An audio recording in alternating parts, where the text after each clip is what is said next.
YouTube! Wait, sorry. Whoops. YouTube! What's up, dude? How are you doing? You thought I forgot. You thought I forgot to say hi to you. I saw you. I saw you had that look in your eye. You were like, he totally forgot.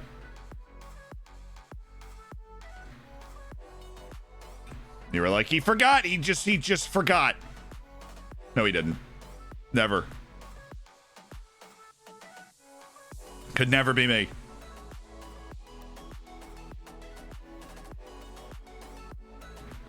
Hi, YouTube. Hi, YouTube. Hi, YouTube. You ever miss living at Charlottesville? The real question is, you ever miss losing at Blacksburg? Hokey hokey hi. So many national championships. You can count them all on one hand. That's how many national championships Virginia Tech has. So many. So many. That 7-5 football team, though. Gung-ho, baby. Yeah, game on. Welcome to the Thunderdome. Jellicoe with a 5 gifted. Back-to-back gaming Charlie Safrix, Pale Ginger, and Outlaws. Welcome to the Hammers. Jellicoe then with a 15 months, dude. Gary. Have to celebrate the 15 months somehow.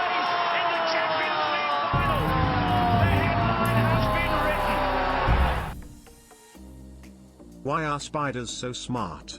They can find everything on the web. Nice. Dolphin with the 3 months, entering the realm of TTS with a quality joke. We appreciate that. Why am I agonizing over this? This is not a just play somebody. Goodness me, it's a freaking friendly at the start of the season. Where's Carbajal? I'm gonna just play the actual starting lineup at the start of the season, but like, everybody chill. We're playing Louisville. We're playing Louisville City on a U.S. tour. Chill. Sorelli with 5 gifted. Dude, the gifteds are flowing. Jellicoe. Sorelli with 5 a pop. DK with the 10 off the top. Sorelli, thank you for the gifted to TJ, Switch, Husky, Sanam, and Don Chonky. Maddie Bells with the gifted to East Dakota State. First gifted sub for Maddie Bells. Thanks for sharing the love, my dude. Hey, we won 3-1 a la Amar Armando Pereira and Shaw Silva. Is that his last goal in an Oriental Dragon shirt? I don't know. I have no idea. Hey, Solando, do you ever watch highlight packages of a talent you have on loan? Not normally, but I could see a situation where I would, especially for international matches. I know that's not like out on loan technically. Are you looking to sell Gama? Not particularly. He's one of the team leaders, even if he's a guy that has struggled perhaps in a big moment or two. No idea what we're talking about. Let's check in on the match here. I'm at 436 right now. My pick of 3-2, holding strong, obviously. Totally gonna happen. Totally gonna happen. I tell you, Memphis Depay is really good at looking like a good player. You know what I mean?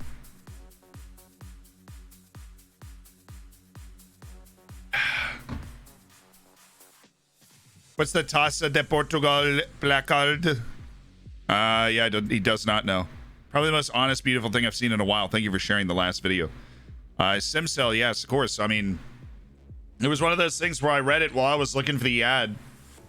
And I was like, well, I got to do something. Silva just turned the contract down, so João Silva's staying. João Silva is staying. Number 20, chat.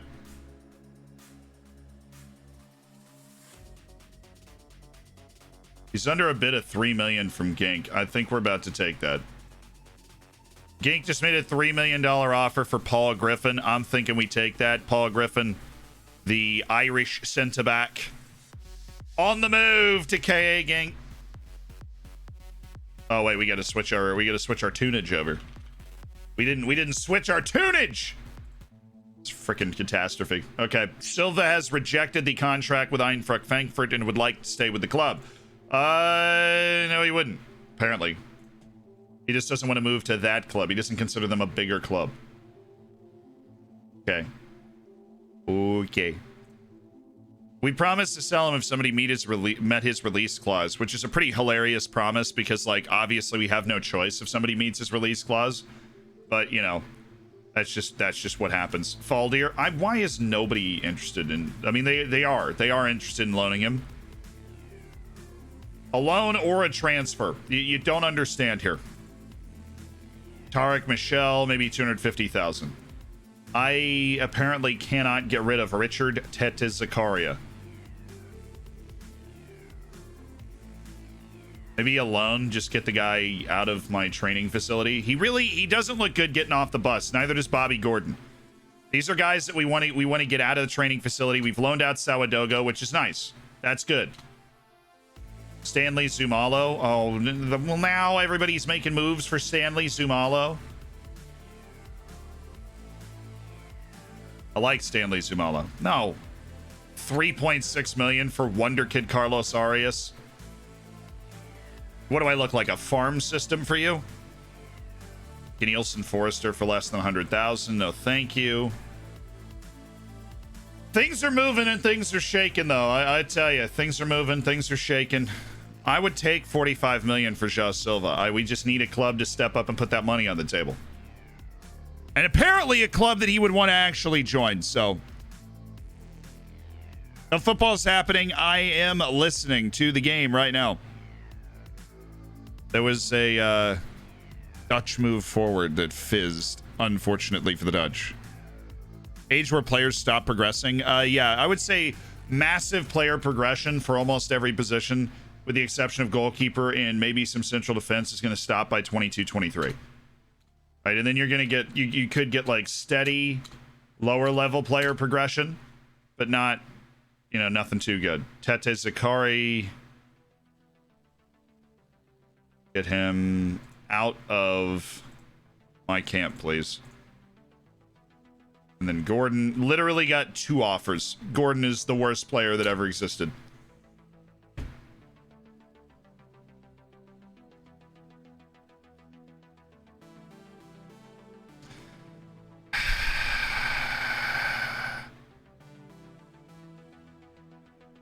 This dude has rejected multiple contract offers for no freaking reason. He's not getting paid that much. He's getting paid less than 100,000 a year.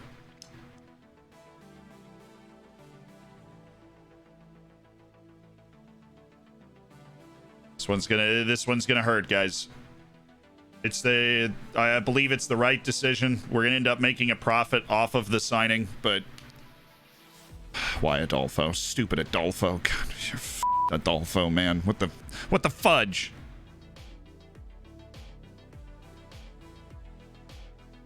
It's gonna be the end of an era. The exit of 23-year-old Chinese Messi. He's too ambitious to ride the bench for us. We thought, yeah, he's also too ambitious to ever want to go to China. Over 2 years, we never really got in. Over 3 transfer windows, we never really got interest from Chinese clubs, unfortunately. For Shozhong, he's got that determination, that look in his eye. He can't ride the pine, and he's too ambitious to want to play in China. I remember when he was our wonder kid, Chinese Messi, all the way back from when we were in the 2nd division. And he was balling out for us on loan 3 separate times. Played 2 seasons as a fairly regular player in the top flight with us as well. But it's time for Zhejiang to say goodbye. Had a great time here. I've had a great time having you here, Zhejiang. Have a wonderful time in the 2nd Bundesliga. I hope you're able to ball out, play your way into the Bundesliga, and find a little bit of untapped potential you might not have known you had there, Shoshong. Have a great time! As we continue to loan people out, Adorito Fonseca's next in line. Cool. Where'd you finish last season? Oh, we won the league!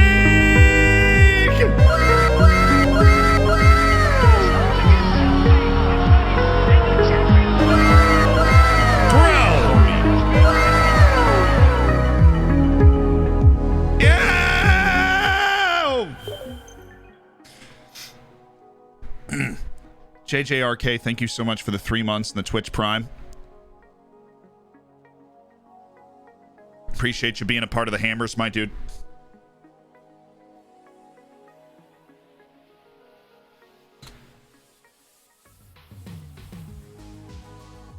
Kevin Toro. Ole, ole, ole. Andres Tinoco. I'll go ahead and finish that scouting report. Dude can fly. Jean Jairo Morello at Utrecht. Yeah, well, I know we're huge on the whole Colombian thing, but this dude's already getting paid $1 million a year.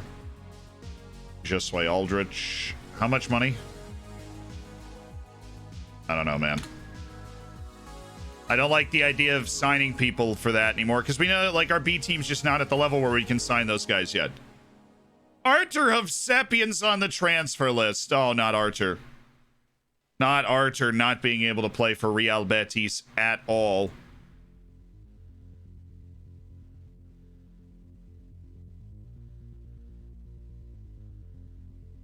Good push by Denzel Dumfries today. Dutch are definitely on the front foot. Gasp. Shocker. But the thing is, the Dutch play a really, like, they play a really open game. So if you, like, with the quality of Patrick Schick, who's really impressed me, I think the Czechs actually have a real chance. I mean, to score. I don't know about the win. Steel Bunny, thank you for the Twitch Prime. Enjoy the bacon. Enjoy the emotes. Enjoy being part of an elite online gaming community. Portugal, Belgium predictions, see? I believe I sat down and analyzed it before. Look, I picked Belgium to win the whole thing. I think Belgium's going to win that game. You don't want to... Belgium hasn't done anything to remove me. When do we start signing replace? We have He-Shin. If at some point we, like, lose He-Shin, we're going to need to acquire more Chinese persuasion in the team. But right now, we have He-Shin. I'm comfortable with the level of Chinese influence in a team. We must sign and develop good Chinese players. We've got some good Chinese players in the youth team as well. You know, we've got a couple of guys that I think are Chinese national team level players that just came in through our youth intake. Deshinte with the 2 months. Thank you so much, my dude. How does Chessie look these days? Wasn't here for a while. We literally just sold Chessie about 2 minutes ago for $625,000. He faded out of the team. We had too many wing players for it to make sense. And now Paul Griffin's negotiating a $3 million move away from the club, which is nice because Griffin's wage was a little bit inflated too, considering his importance in the team. So even with Belgium's always got defensive fragility, right? But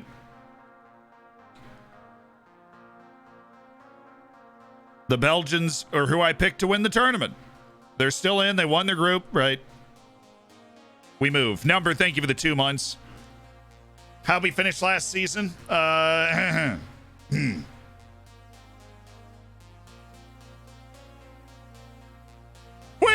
the league!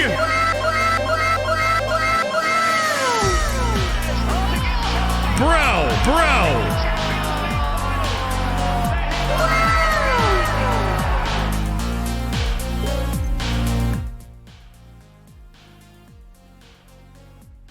What was that, Turner? Thank you so much for the Twitch Prime. Appreciate you being a part of the Hammers. Spending $5 of Jeff Bezos money to do it. I mean, that's just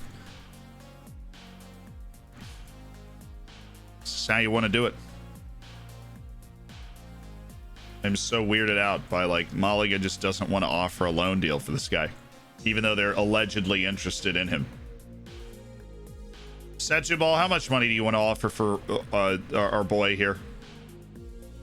Well, he rejected the contract, which means Brentford's apparently the only team left that's got a shot to lure him away, and I don't know if they want to pay $45 million. How about $42 million? We would take, $42 million is a transformative amount of money for this club. Angel Chavez selling for $15,000 is not quite the same vibe, but still. Holland Soretto can't loan to Belleninch because I've already loaned somebody else from the same division in. Cool. Gotta loan Holland Soretto somewhere else. Lamine Mendes for $24,000. We don't like that. Hashtag. Do not like that. That would be a problem. That's over his release clause again. Zumalo's release clause is 650,000. Stanley Zumalo. Stanley. I need to watch those VODs then. Yeah, just a little bit, you know. Malaga seek a loan. Well, this loan deal is going to suck.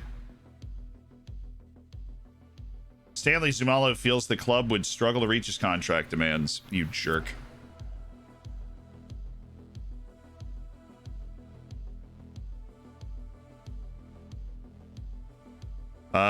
Playing salary percentage at Malaga.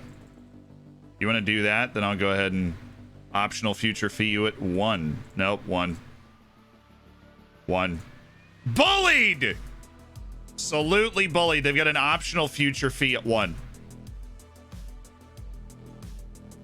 1.1 million for a 21-year-old striker Valdir. Hopefully they meet it.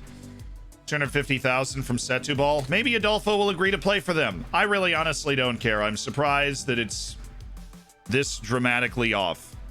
Alan Soretto can go play at Setúbal on loan. That's a second division team. We take those, chat. What's our retention percentage? 100. It's 100%. 100%. So if we sell him for that amount of money, then we get to keep that amount of money. Kwame Appiah on loan to La Liga. A nice deal, not only to free up a little bit more wage, but Kwame Appiah's, value and everything will increase. Because that is a legit level to be playing at. He's a Ghanaian national as well, making me ever the more surprised that he just doesn't stay. 4.5 million for Gama would be transformational. I hope. I wish. I hope and I wish that we would get 4.5 million for Gama, but I don't think we will. Nor do we want to, right? Kind of embarrassed that Stanley Zumalo thinks we can't reach his contract demands. I know that when we don't have all our dudes out on loan, we're well over our wage budget, but come on. We're a financially secure club. I don't want to deal with this. Silva rejected the contract at Eintracht Frankfurt and has stayed for the time being while being upset that he hasn't left for a bigger club. So, classic life. Undeniable Dwarf, thank you for the 2 months. Welcome back to the Hammers. I'm at $4.50. Still transformational. $42 million was their bid. We were okay if he was going to take it. I mean, we love Ja Silva, don't get me wrong, but we were okay if he was going to take it.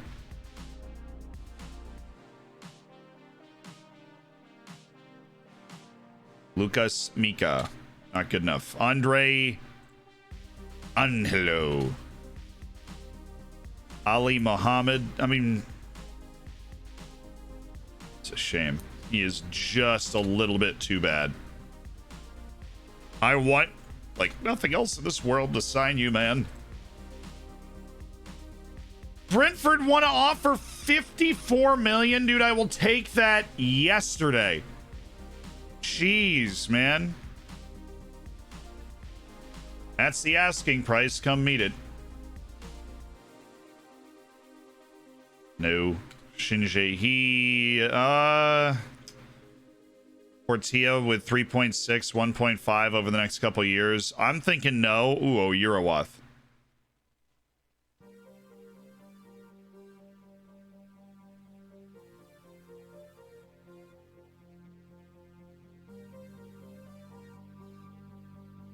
No way, right? Yeah, no way. There's no way, right? Yeah, there's no way. There is no way. Tarek Michelle, no. I'm gonna reject this Portilla offer for now. Give me the straight up 6. I feel like he got the money around. Give me the straight up 6. Oh, he wants to go to PAOK Thessaloniki. Good thing we've got Bruno Gama. Denied. Ooh, that didn't work. Hey, well, the 6 million. I just accepted the bid, Portilla. We're good. I just accepted the bid. Finances weren't right on the deal. See?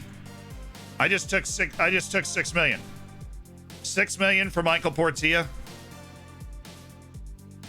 How good is the Eurowatt? He's got outstanding potential. Also, I just wanted to see if we could get that money then. The moment they're just rumors. We'll see. We'll see how much Brentford wants to come in and pay. We'll see. We'll see. Our other Icelandic guys headed out on loan.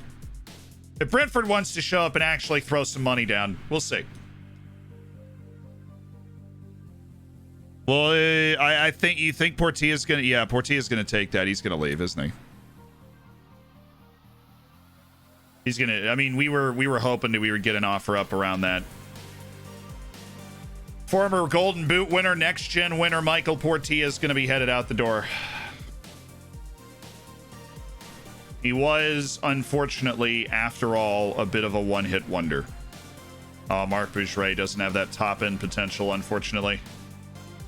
But let's get him up to the top of this anyways.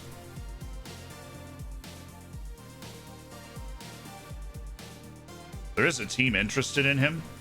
Troyden. How have we not even started scouting Boldarev? Who got assigned the Boldarev job? Guys, this is ridiculous. Who got assigned the frickin' Boldarev job? Come on. No, the two Icelandic guys are. It is unlikely. It is unlikely that they would become first team players. They are. They were part of the B team, both of them.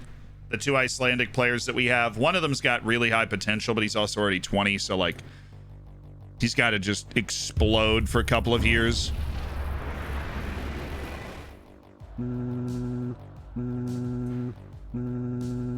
Hello? Is this Zealand? Yes. Can I get my wife back, please?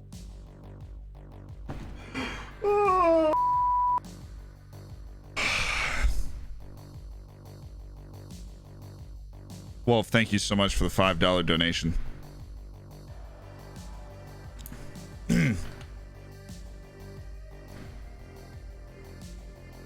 But JC, I'm glad the video was.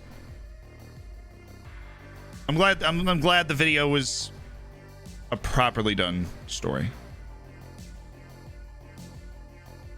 Doing what I could.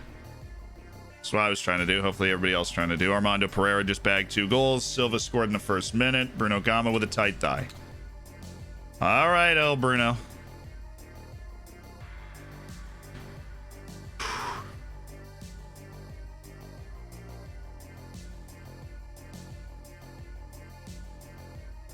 What's happening? 25 minutes in. Sorry. They're saying something about there they are, the supporters of the two sides. I thought they were like brawling or something. The way he was talking about it. Fernando Galvan, he's very athletic, but he's got nothing else going on. And unfortunately, I feel like we finally reached a threshold where if you're very athletic, but you have nothing else going on, I can't make this work for you. Juan Troncoso, look at that touch. Look at the sauce. Look at the sauce. Slavoljub Ignjatovic. Thank you. Diogo Abreu.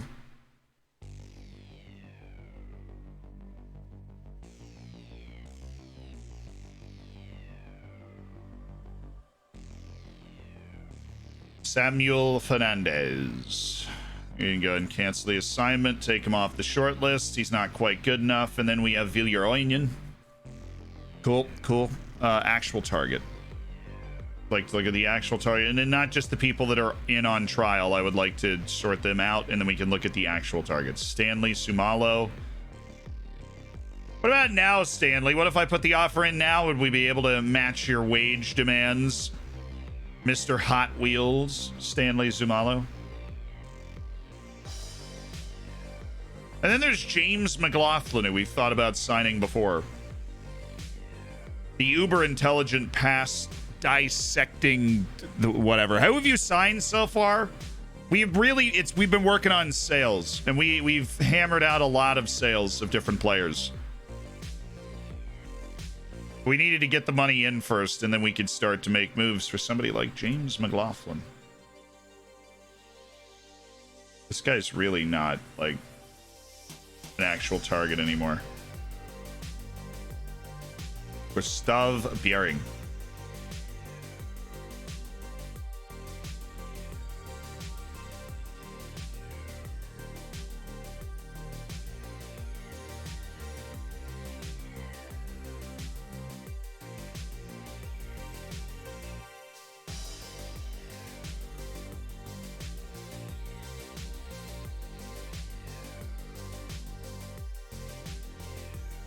Want to take a look at this Troncoso character again, too. Just a little bit more. Kier, thank you so much for the Twitch Prime, my dude. Welcome to the Hammers. That passing. Ooh. Since you guys are usually just a little bit ahead of me, I'm going to take a look at this. Are we talking about the checks?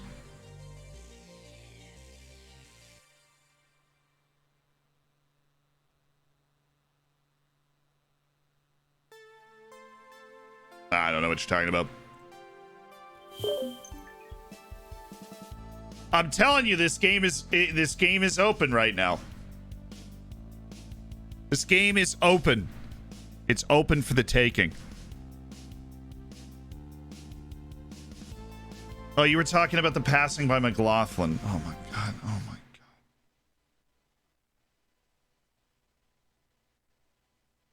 Zealand. Sealand. It was obvious, Sealand.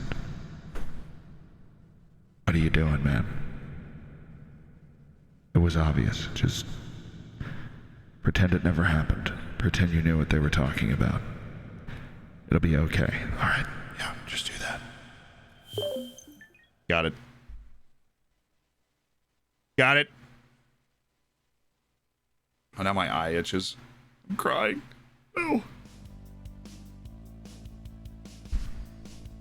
Do you mind saying the time in game for you? Yeah, I'm at 28.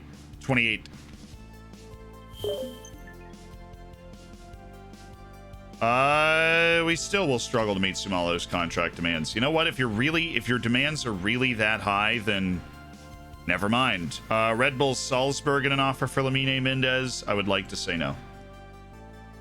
Oh yes. Okay. Wait a second.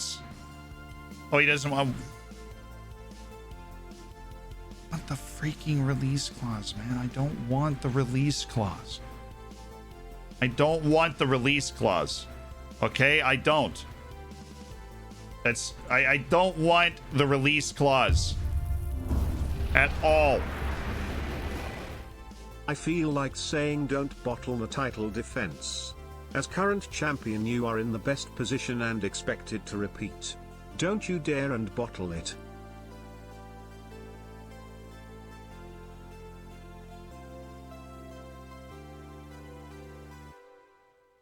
Cool. All right, bro. Thank you for the $5. No pressure at all, right, chat? No pressure at all.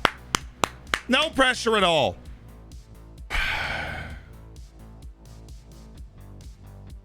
No, I think if we keep winning, he keeps playing, we'll be able to stave off issues.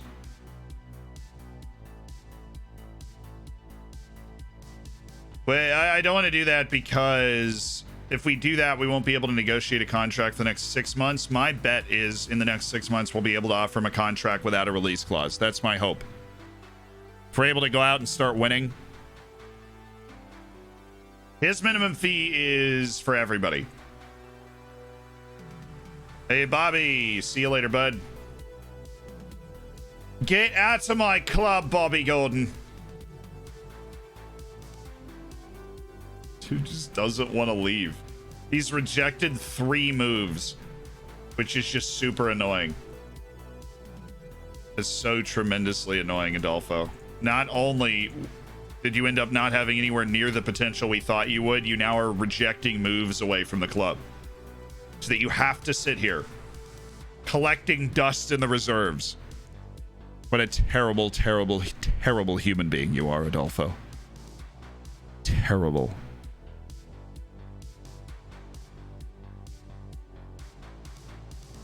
At least people want to loan Adolfo in the 3rd division. Yeah, you're going to have a great time in the 3rd division, Adolfo. Great time. A great time in the 3rd division. Oh my God, they're starting Mitt Romney. Ante, close enough.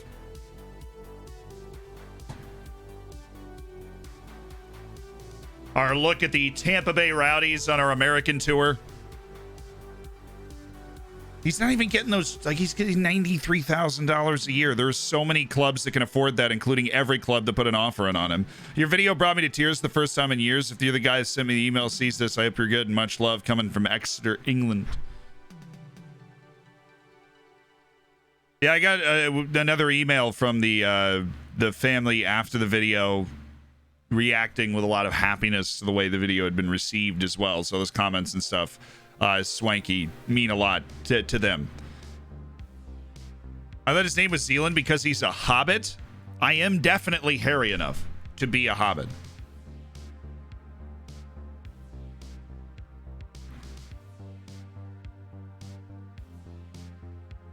Who's the dark horse for the Euros?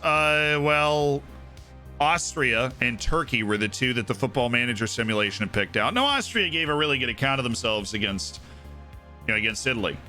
Now I'm just rooting for any and all upsets, because who doesn't root for upsets? I have no horse in the race, right? At this point, I'm just hoping chaos happens. I would love to see the Czech Republic win it or something. Like, well, probably not the Czech Republic, actually, given recent events, but I would love to see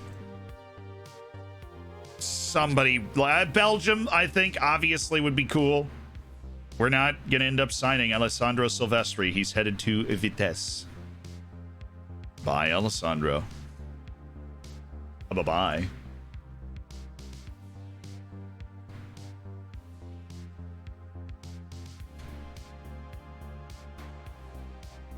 I think Denmark would be really neat. Yeah.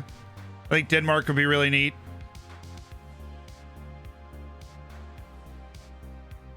About to play somebody's hometown team in this friendly against Alcochetens.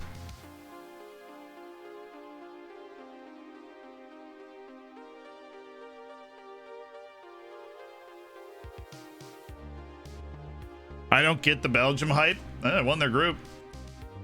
The highest ranked team in the world, for whatever that's worth, which, granted, is not too much, but it's got to be worth something.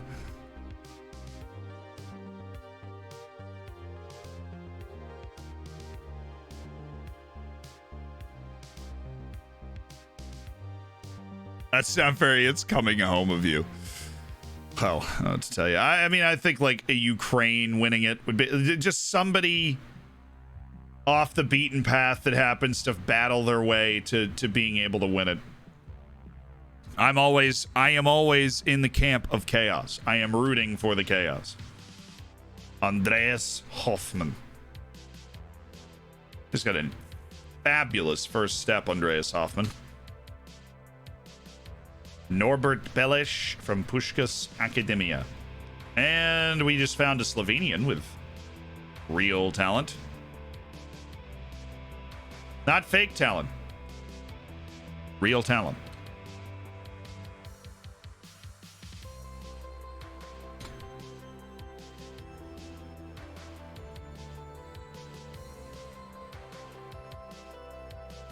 Samoylov, interesting teamwork, work rate, bravery combo on a winger.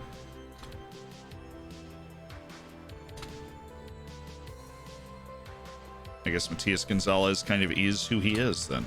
Even though he's a wonder kid, I've never thought he was that good.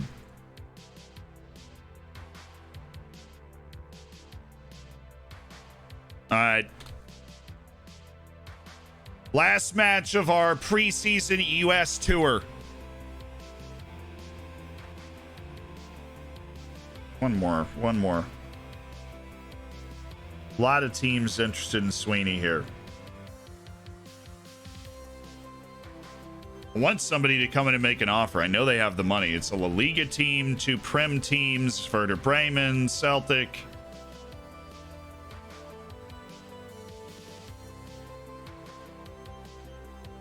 Let's see. It's been fermenting for a while. Brentford come in with them. If they showed up with the amount of money that they're talking about putting on the table, I would accept that offer so fast.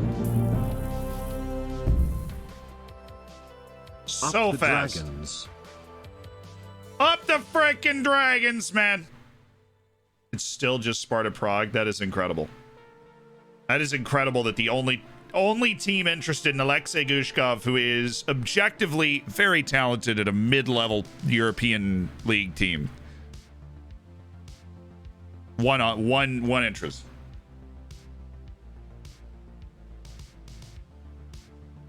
Up the Dragons from Lego, buddy. Thank you so much for the 4 months as part of the Hammers, my dude.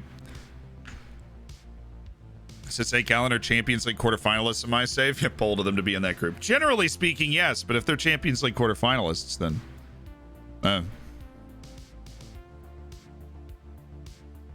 G-Town, thank you for the prime, my dude. Welcome to the Hammers. Czechs are looking pretty good right now. I mean, look, this Czech team. Look, the Czechs are a little bit, I think they're just better than a lot of people thought that they were. This is this is a realization that I come to. Look, a Eurowath is a guy that I really like. He's a Ugandan, right? But we're in a mood where you got to hit us with a lot of money because we know he's good. Hitafe with 3 million. Yeah, I mean, if Griffin wants to go to Hitafe, he can do that too. They've met our valuation of Paul Griffin.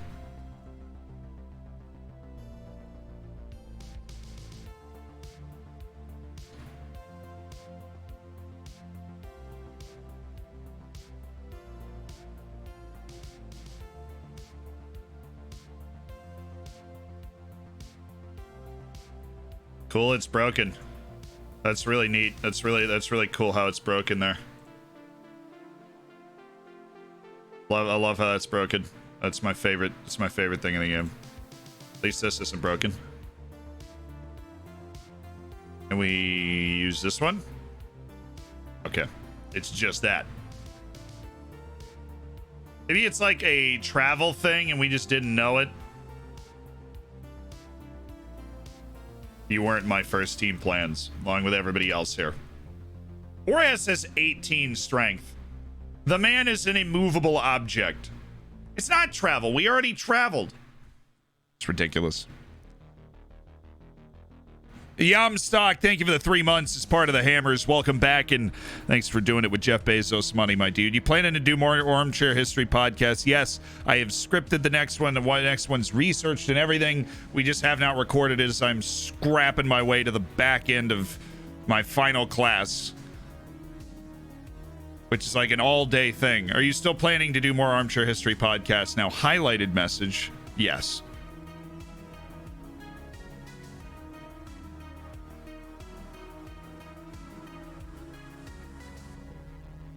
Trials finish. Cool. Maxime Martins headed off. Work hard, Maxime. You never know.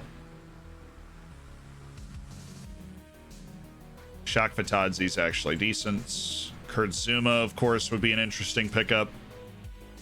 My boy Stan Tootle, who I'd been scouting for 2 years, finally came open.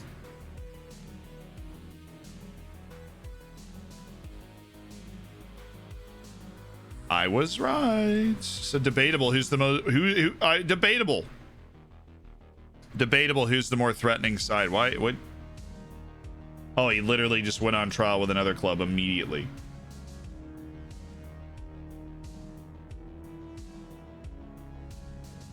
Fine, whatever, man. You don't want to trial here. Whatever.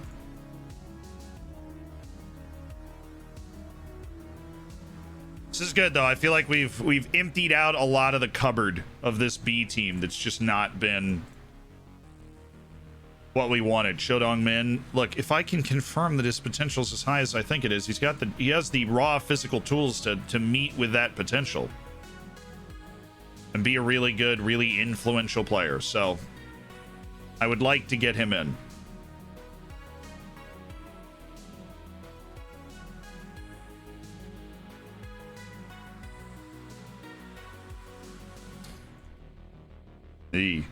Bogdan. One, huge detractor. Your name isn't Bogdan Bogdanovic, which is my favorite name from Serbia by a mile. So very disappointed in that. Second, you suck. You're bad.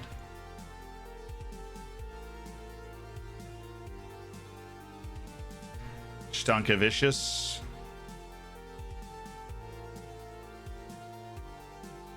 Sorry, bud. Big fan. I'm as big a fan of Lithuania as anybody else here. This just isn't going to work out.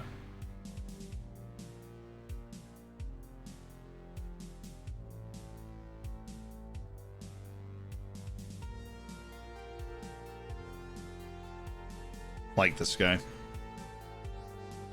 Manuel de Iglesias, a lot of experience playing with Independiente. He gets to stay. Stan Tootle does not. You are surprisingly bad after all those years of scouting you. Kurt Zuma, we need more time with Kurt Zuma. Okay. Chak Vitadze. Nah. Not enough. Andre, Frank, Sambo, and Gisa. You stay for now. Bojan Bogdanovic, better than Bogdan Bogdanovic. You got Zuma how? He's just on trial. He was at, I think, Porto, and they just released him end of contract. Iannicelli, I honestly don't know whether we should sign him or not. We have, once Portilla leaves, we thought João Silva was going to take the contract at Eintracht Frankfurt. We're kind of surprised that he didn't. We assumed that was going to open up a couple of striker spots, obviously, because that'd be two of our forwards gone, which would open it up for Kemenani and Magnus Cliven to start getting regular minutes as part of the team. But is Portilla left? No, we've accepted a $6 million offer for Michael Portilla. We will see.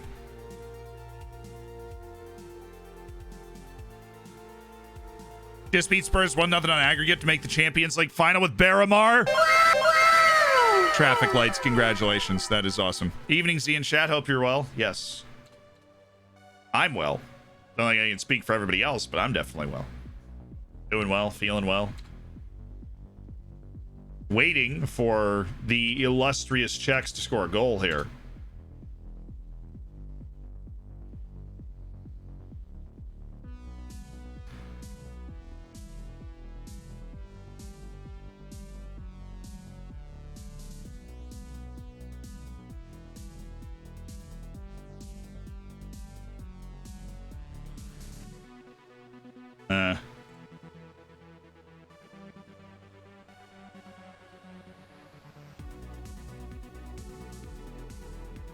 And this is a match. Oh. Yeah, if you're picked, you probably shouldn't be playing, should you? Probably opts to stay. Of course he does. Bryce, freaking leave, dude. You are a dumpster. Bryce, you are a dumpster. Leave the club now. I'm begging you. Please leave. Bryce, you've done nothing but not get better since you got here 4 years ago. Please leave. Please. Oh, dude, leave. We still have a lot of player management we need to take care of here.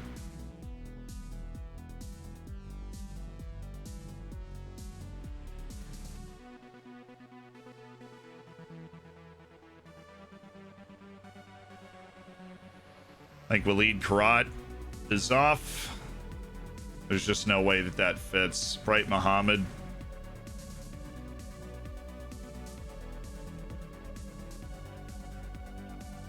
It's literally contract expired. He's got 8 Ghanaian caps. I don't understand what's going on here. No. I think I'm just going to release him. Like, there's no... What's the value in this? Why does he play for Ghana? Silva's not been sold. Greetings from Estonia. Big fan. Rain Manist. Welcome from Estonia. Glad you're doing well. I appreciate that, Jogo. Jamstock, thank you again for the 3 months in the Twitch Prime, my dude. Hi, guys. What's up, Hugo? Why is he playing for Ghana, man?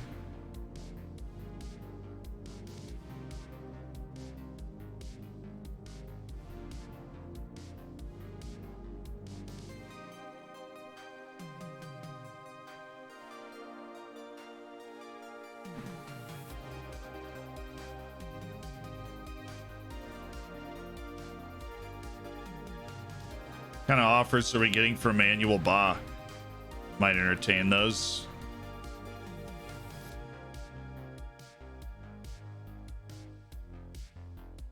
I'd entertain a loan move for Gonzalez as well.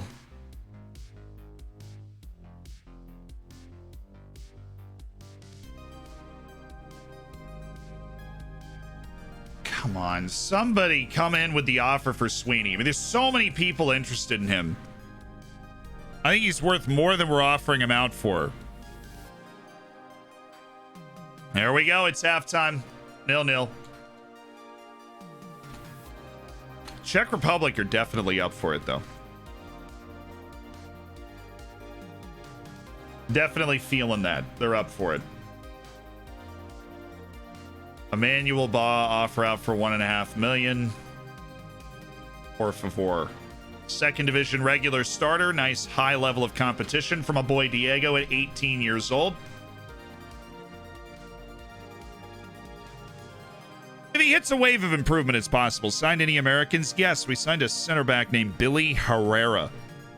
Ghana's desperate in midfield is what we've garnered from like the people we've had.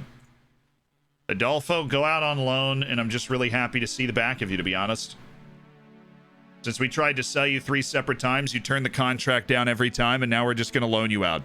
We sold Billy Herrera to the Seattle Sounders for about $4 million.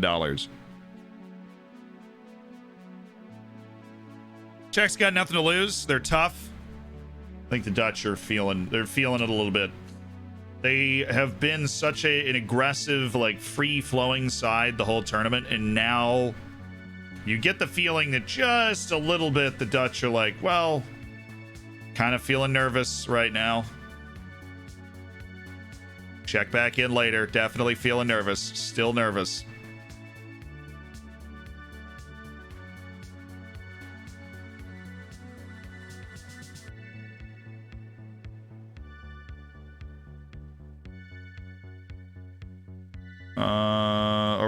Orozco's the guy that I've wanted to move for a while. He's not going to get anything going. Guskov, time to hit the offer out. Griffin, negotiating.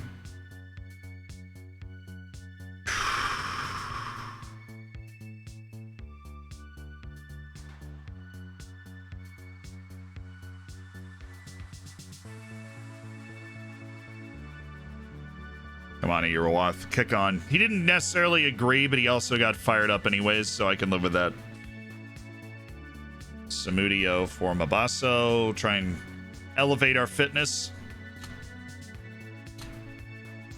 Away to the Rowdies. Let's sweep these NASL teams and get rocking and rolling. When is it time to start a new save? 3 UCL wins in a row and 1.5 transfer budget. I don't know. 1 point. I'm assuming it's a lot higher than that. Whatever I'm assuming that is. I'm assuming it's higher. It's time to start a new save when you get bored with the save that you're playing. This is a video game. That line is different for everybody. Hey, we won. Despite an 89th and 92nd minute goal from Tampa. I've actually played at Al Lang Stadium. I know where that is. I grew up about 45 minutes away from it.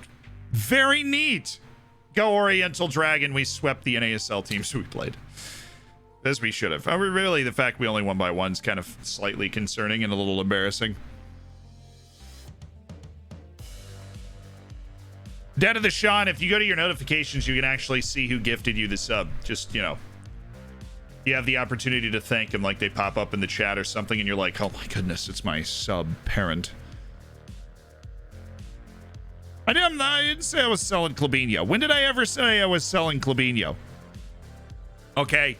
Stormtrooper aiming, thank you for the 5 months as part of the Hammers. Clubinho isn't going anywhere right now. Clubinho is hanging out. Clubinho is vibes. Clubinho is love. Clubinho is life.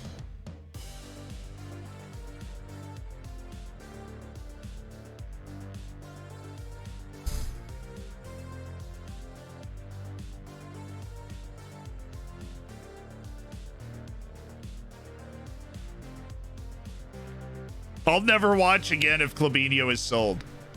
Clabinho must play in the Champions League. There are no other options here.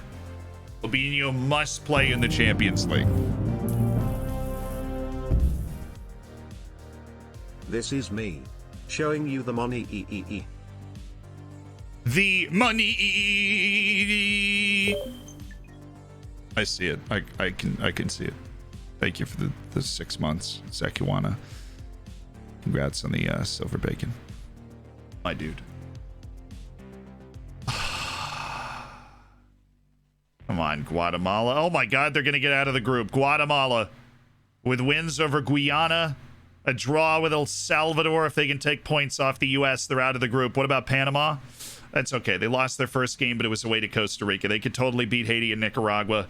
I'm rooting for my boys. And we have Ben Kendall here. And somehow the Canadians won their opening game. Well, I played Martinique. That's how they won their opening game. Okay, Gold Cup. Woohoo! Why Orozco just like never wants to leave? He just does not want to leave.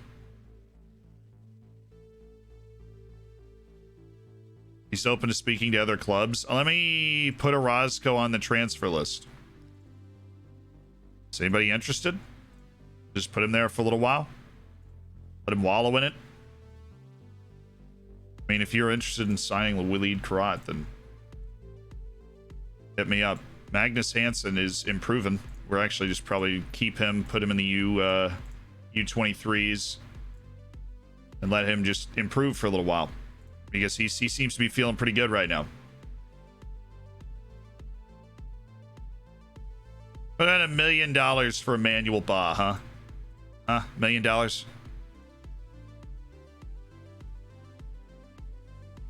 What was the other one? It was Gushkov. There are a lot of teams that are interested in him. They just don't feel like that they're like, what was that? They the wage demands are in excess of what they'd be willing to pay. Gushkov's wage demands are setting us back, even though he was a cheap signing for us. Apparently his wage demands are too much. 3 million, Sparta Prague. 3 million.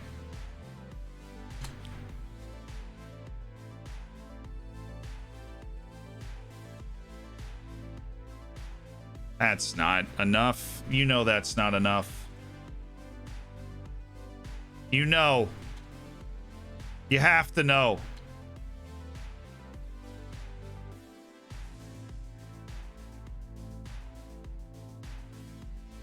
I don't want Portuguese third division for Mika Westerholm. I want top Portuguese division, or at least second. I feel like he could play in the top division if the right team needs a center forward, but a lot of juggling of these middling players right now. We haven't dropped the axe in a big move. Portilla and Griffin are still negotiating contracts with teams. Do you surplus to requirement players you are trying to offload? Only if I am absolutely certain that I am trying to offload them. Oh, $1 million for the guy. They did offer full wage to make him a fringe player in the second division. So Bryce Frawley, you're going to spend your last year playing at Caldas. Hope that's exciting to you. Tete Zakaria is going to spend his last year out on loan.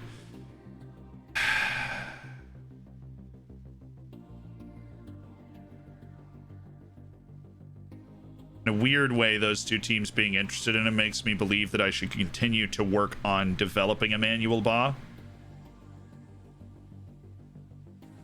Give him the opportunity to succeed, to be that dude.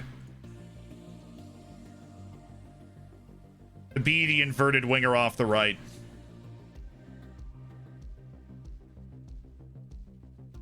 We're going to have to keep moving people. Sweeney is just the obvious sale. In the conveyor belt of talent, Sweeney is the obvious sale here.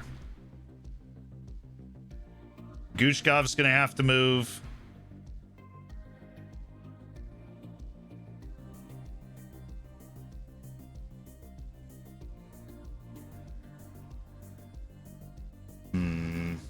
Walid Karat is going to have to move.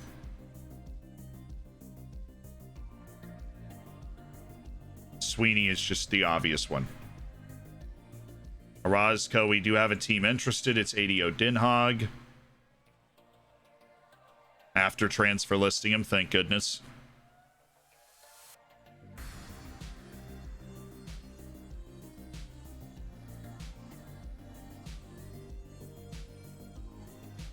Come on! I want a big, giant transfer to drop. One of these. Big win for Panama. 3-1 over Nicaragua. The Panamanians not done yet. I'm always rooting for my boy, Victor Navarro. Done. I'm done scouting Bruno Bonfim.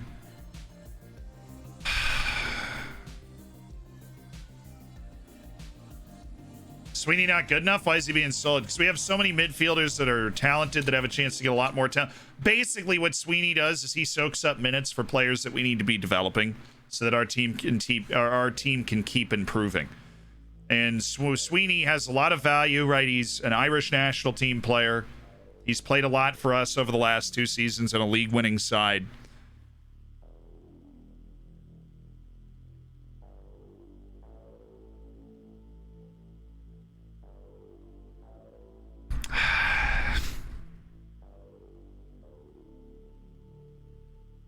We need to open the door for Petr Todorov. We need to open the door for Lamine Fall. Those guys need to have an open door. It is Kemenani's still on the team. No, he's spent his the back half of that last year adapting to being here. And now hopefully he can really kick on this season. Grab some playing time, earn some more playing time.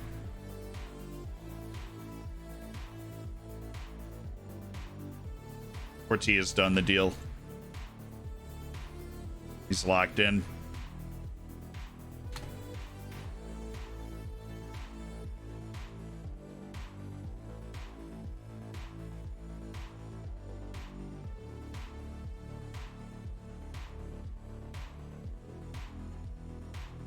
See if Den Haag actually wants to make an offer. Really, Mika? Nobody for Mika Westerholm. Does that make any sense? I guess nobody that, like, he's interested in joining on loan, but that's just very weird to me.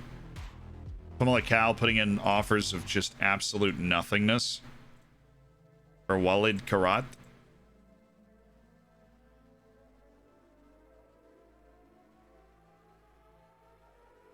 A terribly low offer. All right.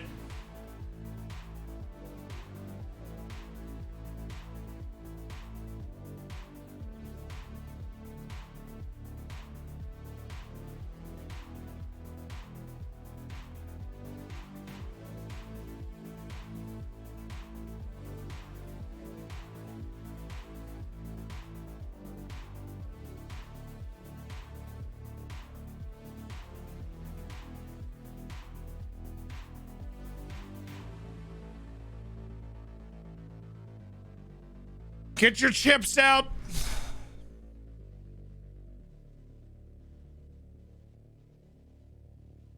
Michael Portilla is headed out. He came in for 1.7 million from Peru. He immediately dropped 25 goals in his first season, but he turned out to be a one-hit wonder and only scored 4 league goals after his Golden Boot campaign. He did not play super well last year.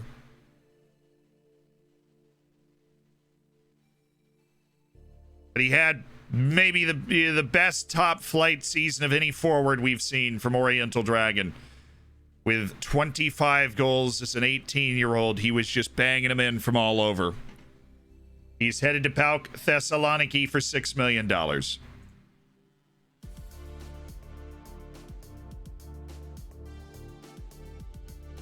Thank you, Michael Portilla.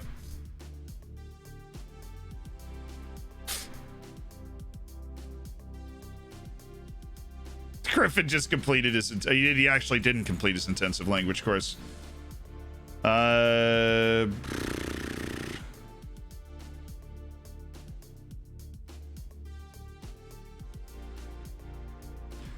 I'm going to end the chat. I'm going to decline to answer that phone call and end the chat. There's no good answer to that actually fits the circumstance that we felt we needed to... We needed to move on from Tortilla chips.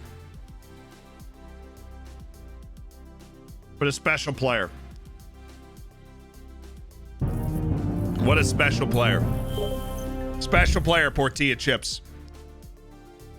$40 million offer for Portilla? That never happened.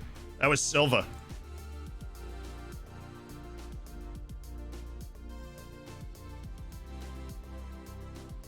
That's a funny little glitch. Paul Griffin doing a $3 million deal to KAA Ghent. And while this is certainly less touching, an $800,000 transfer from Dundalk. He comes in, plays 9 games. It's a good spell for the team, and now we move him on for $3 million. It's just a good piece of business and a guy that helps. He's also finally agreed to not leave.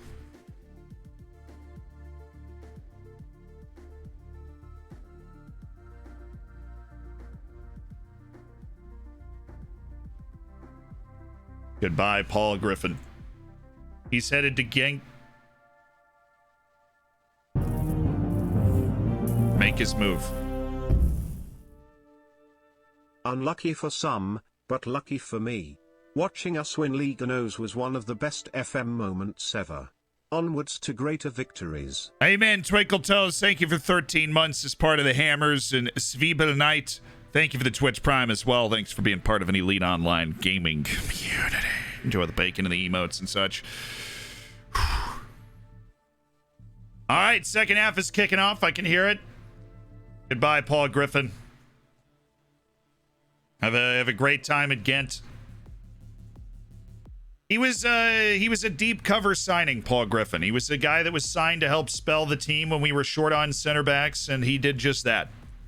He was a good influential player for one season. Somebody we didn't mind bringing in matches and tight situations, and now he's been sold for $3 million, and his rather large wage has been undone. What positions are you looking at? I think number one, we need Sweeney and Gushkov are still guys that I think we need to move in terms of our improving our team. Those guys need to move.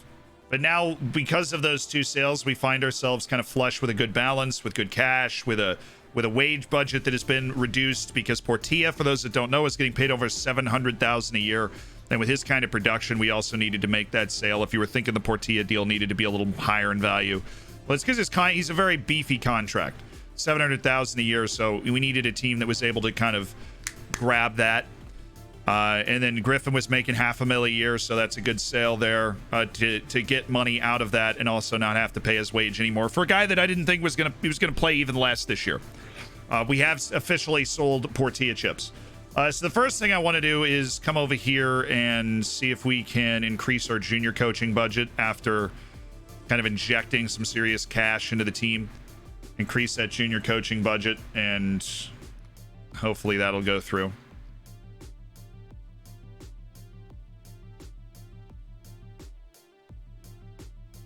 Sergio Gomez.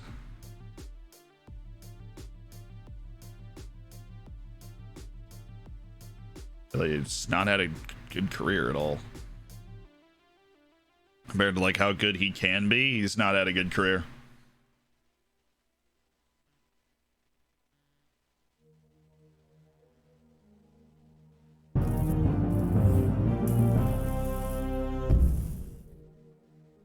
Half a year man, 6 months.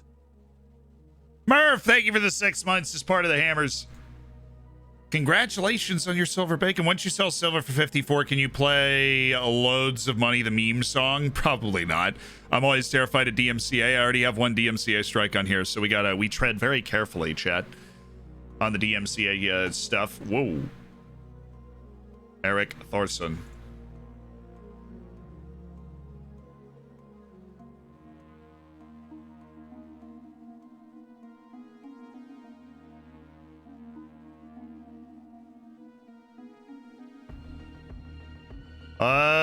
Braga have signed Stanley Zumalu, the speedy South African left back.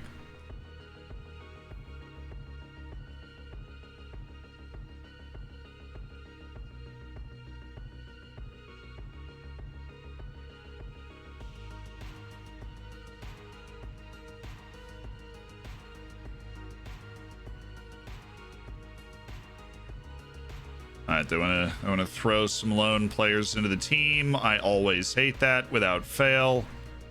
So I go ahead and take them out.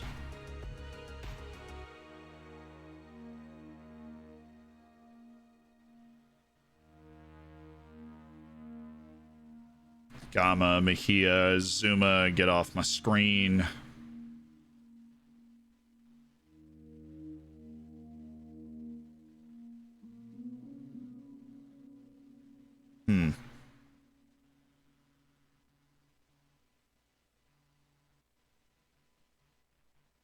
It's got to be, there's no way there isn't an easier way to do this we're just unaware of at the moment. So they actually designed the game where this is the easiest way to do this. Because you can, like, if you remove them and you do the quick pick, if that's what you're thinking, like, oh, let's just remove everybody from it and then do the quick pick, it'll still select them. It's just even dumber because then they don't show up. Let's get Buiz and Philander a game in the starting lineup. Boys, Buiz and Philander.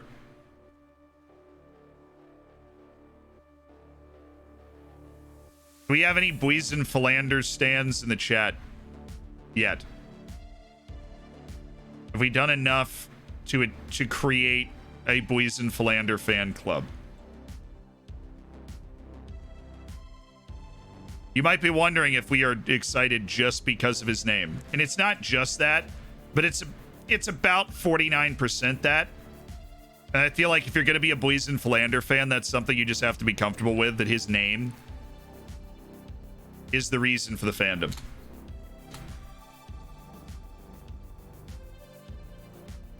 Oh, Bafana. There you go. What Danish player is your favorite? Mikael Damsgaard. Because every single time Denmark plays, I get at least one person that goes, dude, you kind of look like Damsgaard. And I'm like, thanks, man. Have you seen that guy's hairline? Why is your squad so big? Whoa.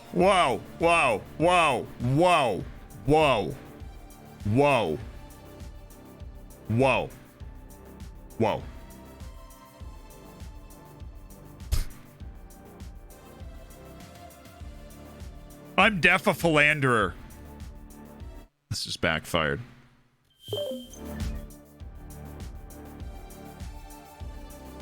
Woo! It sounded like a chance right there, boys. Daniel Malin with the best chance of the match. I'm gonna watch the replay.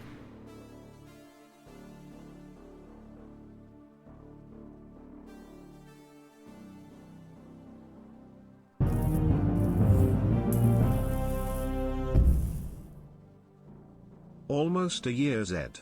Time is flying. Have you heard That's a red. of Gianluca Busio of Sporting KC? That's a red. He was been fantastic this year at 19. Probably heading to Serie A soon. Yeah, I've heard of and seen Gianluca. This is a red card. There's no way this is not a red card. Delict should be off. Absolutely should be off. I'm shocked that that's not. Oh my god. Oh my dude. Daniel Malin. What a pass by Depay. First of all, Daniel Malin. Just go around the keeper. Oh my goodness, dude. I mean, like, how can you? All you got to do is get around a human being. Like you just hit it anywhere they're not. No, this is a red. If they give a red for the tackle in the Wales game, and they don't give a red for this, I know they're completely different types of things. Hold on. Don't take this free kick, check, dude. Hold on. This is a red, dude. I mean, he is falling over. Patrick Schick is in. The ball is going in front of him. And Delict goes like this. I mean, goes like this and hits the ball out of the way.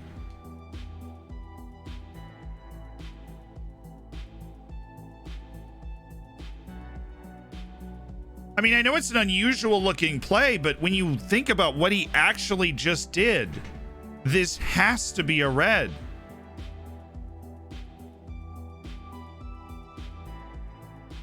They're about to send Delict off, and the Czech Republic is going to win this game. This, I have no idea why he does this, but this is a red. From the first, you heard me. From the first moment I saw it, I told you guys this was a red card. From the first moment I saw it. What matches were we? We're doing a watch along of the Euros, obviously, while we're playing FM.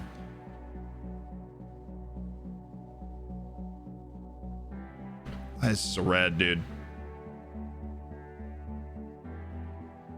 I don't know what he's thinking. I have no idea what he's thinking. I mean, once Delict falls over, this ball is like Schick is. He's in. It's just a red, dude. From the first moment I saw it, which again proves. Yeah, he's going. Red card.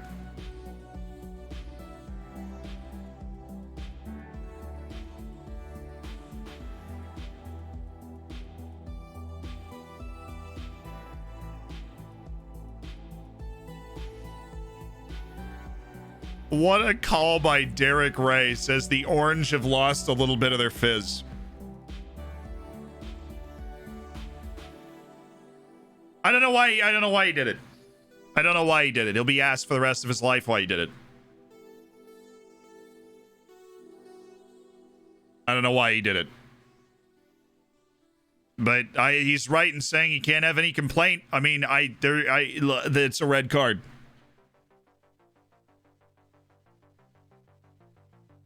It's one of those things where for the rest of his life, he's going to be eating a steak in a restaurant at 60 years old, covered in winner's medals. And somebody's going to be like, dude, why did you handle that ball in the knockouts at the freaking Euros? Like, why? What was that? Obviously, the Netherlands could still win this game, but I think you got to be above 50%. Now that it's going to the Czechs. That's wild, man. That's wild. That was they rejected my junior coaching proposition.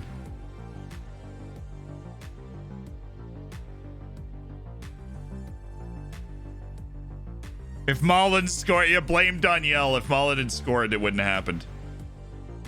After all I've done for this club, Jose, oh my God, it worked. Our junior coaching has been improved after begging. I won't say I'm proud, but I am proud.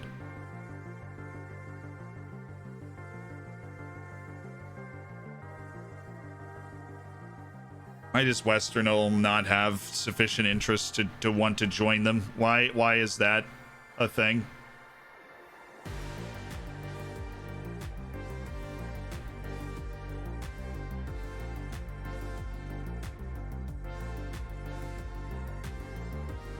And I like how they just take off Daniel. Oh God, they just took off Daniel Malin right afterwards too. Oh yikes, yikes. Well, it's a rough way to go for Daniel Malin. Rough way to go.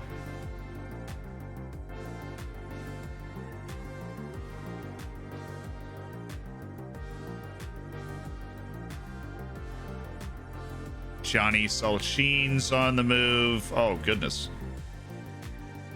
Big money offers for Lamine Mendez. No, I'm going to reject those offers. Thank you. Mosqueda. No. Usman Bougre. Well, I didn't know teams were interested in a loan move for my 21-year-old who's not particularly talented, but I should have figured random dudes draw a ton of interest.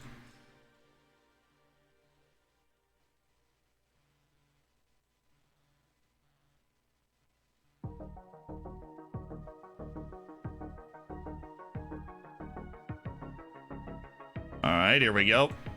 Can the Czech Republic make their numerical superiority count? I would be willing to say yes. Oh, we're going up to excellent academy coaching. That's the type of club investment the people love to see.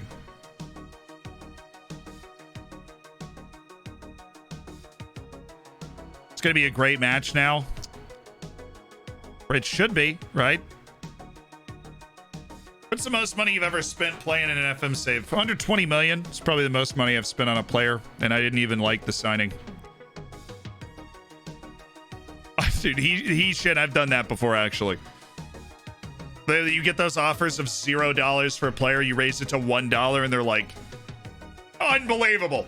Absolutely not.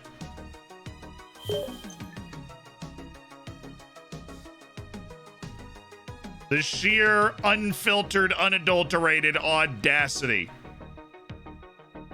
of a $1 counter offer. Portuguese 3rd division. Yeah, that's best offer we got. Devin Nunes. What do you do, though, if you're the Czechs? You've got to, like, come up with a way to attack them now. Just got to find a hole in the team or go from there. But how are they going to line up? Who's on the field? Where can you get your guys on the field to try and take advantage of where they're lining up on the field? Just get me out there. Let me at them.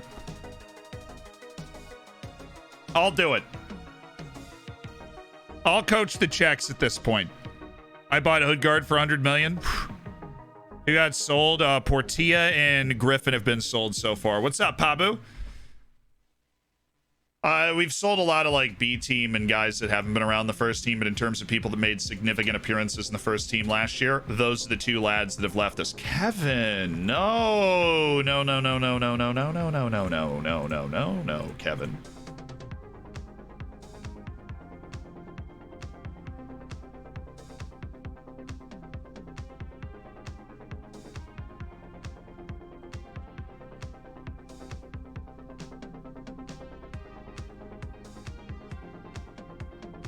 Dude's laid down a 5.05 in B team training. Yikes.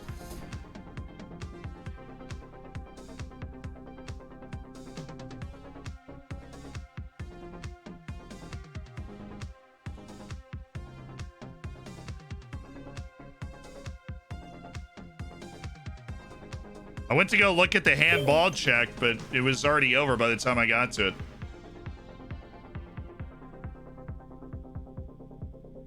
Hey, hold on. Oh yeah, that's the B team thing. I didn't put anybody on the field for the B team thing. Might as well have the team play. Alke Shatins. I think Holland's still gonna win. Raise the youth recruitment to match the junior coaching, yes, but the junior coaching improves over time. So like a few months from now, we'll have to remember to go change our youth recruitment, but right now we cannot change it to excellent. That would be inauthentic because the junior coaching isn't going to be there yet. Like something like improving junior coaching and youth recruitment happens over time. Even after you get it accepted, it's like over the next couple of months, your level of junior coaching will be at this, you know. Fredders, thank you so much for the Twitch Prime and welcome to the Hammers.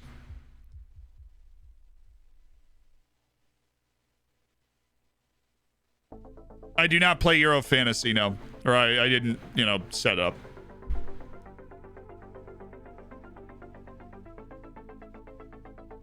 Tariq Michel is on the move. Didn't really know what to make of him when we signed him. Don't know what to make of him now.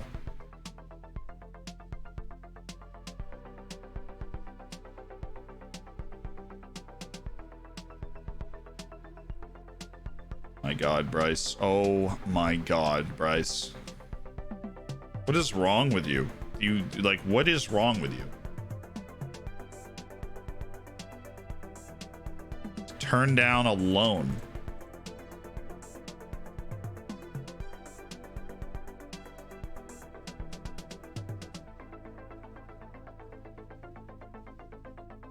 Offers for Nielsen Forrester. No. Dodo? Hey, Fummel Cal. You got $500,000. That was a little too high. 750 was too high. 500,000 was also going to be too high, but they might have not stopped negotiating with me entirely and not thought I was completely insane. Which is usually helpful in a negotiation. Ah, yay. More offers for Frawley. I will accept all of those offers and give Bryce the choice of where he would like to play. Just so that he can leave the team. Please. There's nothing left for you here, Bryce Frawley. You had potential. You didn't reach it.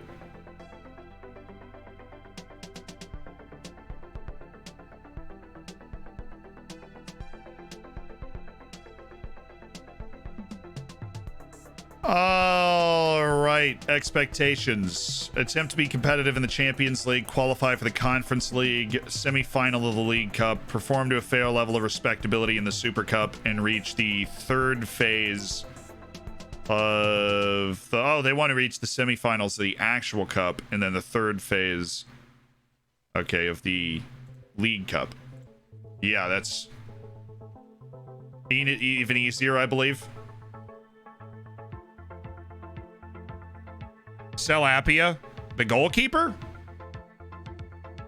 Could be it's actually a good idea if you're talking about the goalkeeper. Maxwell used to attract a lot of interest.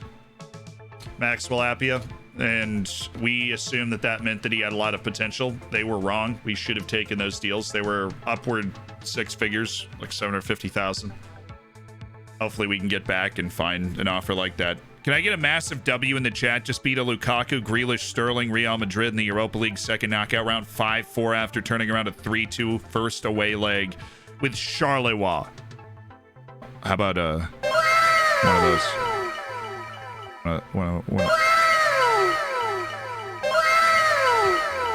W for Donkey Kong then.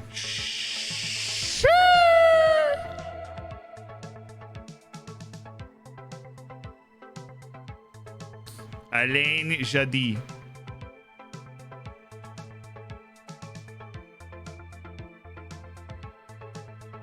Good player, but also he's like at the value he's at, not somebody we want to sign.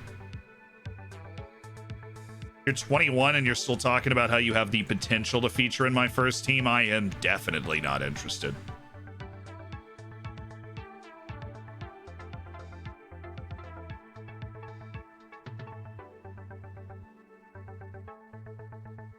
Duty Calon. I think we finally do not keep scouting Duty Calon. We're feeling our way through this transfer window. I should probably take another look through our short list to make sure that we're not missing out on any obvious signings.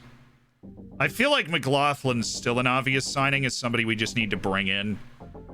But I'm worried about the fact that he might... Oh, goodness. 9-0. Okay. That'll boost the fitness. Oh, goodness me. That's something. Let's get AC Milan. Sure. I just want to play giant clubs all the time. We have a lot of guys that we are trying to get fit here. We have a lot of people we're trying to get fit, so...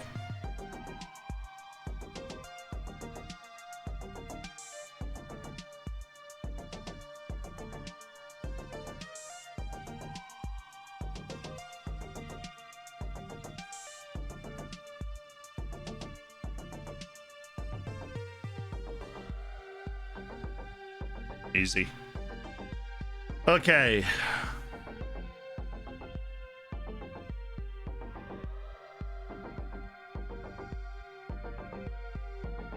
Come on, Den Haag. What do you like? What offer do you want? I just offered unspecified and you were like, I don't know, man. Tell me what you want.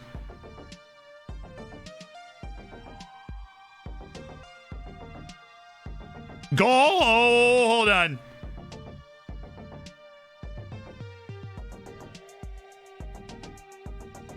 '68th minute of play. I'm not looking at who scored. I just saw that there was a goal, and we're going to watch it. Oh, it's looking favorable for the Czech Republic, considering it is a Czech corner or free kick right now. Oh, that's in. Oh, it's got to be.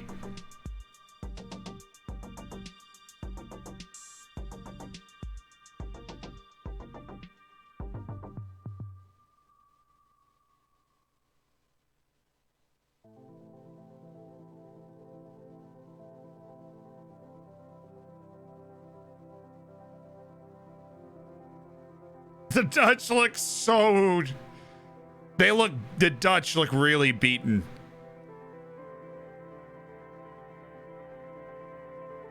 They just look so downtrodden. I know, but they don't... Obviously, you just gave up a goal. You're down a man. But there's just something in the eyes of the players they just cut to that was just like, oh...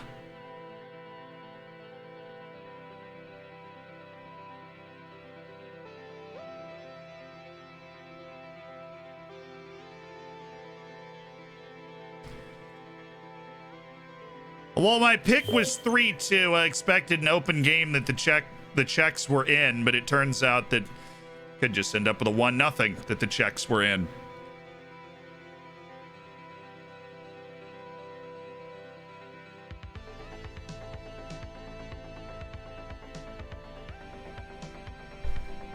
They're just lucky because of the red. Yeah, but look, nobody made De Ligt grab that ball and throw it out of the way, right? And I don't think anybody's arguing that the Dutch are more talented, or that the Dutch are less talented than the Czechs. Nobody's arguing that. But on the day-to-day, for some ungodly reason, De Ligt decided to grab a ball and throw it out of the way, and that has given the Czechs an opportunity to play well enough to win. That's what's going on today. Right? I mean, there's no war that needs to be gone to in the chat, but nobody in the nobody made De Ligt grab that ball, and if he doesn't grab that ball, then Patrick Schick is in with an angled 1v1.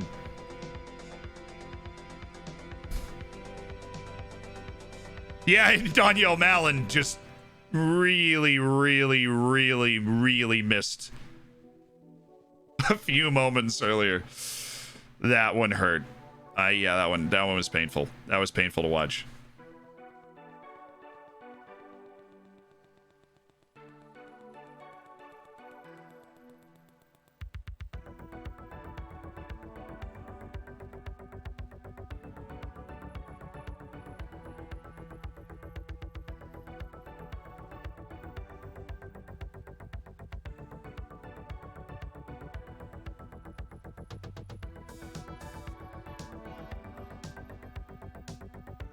Say I need a right wing here. Go. Mabaso.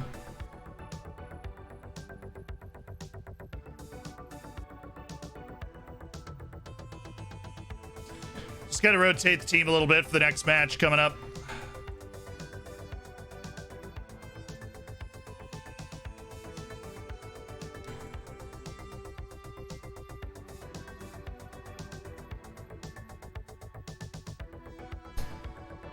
For sure, Czechs. The Czechs have better beer than the Dutch. Whoa, I love Heineken. Okay, I don't know if everybody loves Heineken. I love Heineken. I went to the Heineken brewery. I loved it. It was awesome. I had a great time. Why are you playing with Todorov like this? Because he can play all over the field. We want to get Todorov on the field whenever we can because he's got a lot of potential and a lot of talent. And he can play all the way up to right wing and all the way back to defensive midfielder. So Heineken's trash.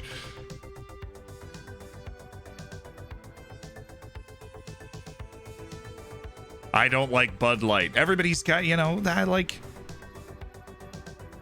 You pick your lane and you just, that's just what you stay in, right?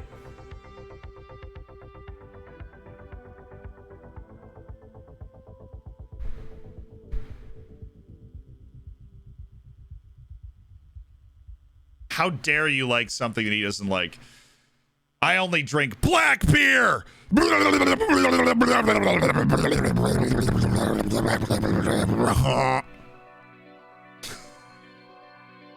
Guinness or bust, dude. And I love Guinness. I do love Guinness. I like brown ales or whatever the dark beers are too.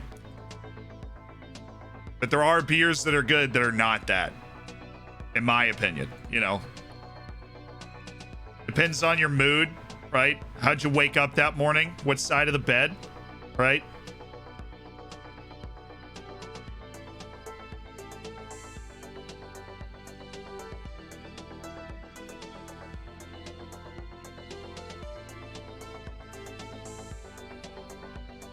Is this man 8 feet tall? Yeah, basically.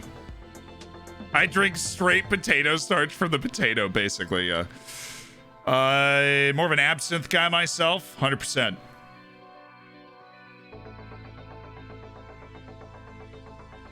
Anchorman roll definitely has a place.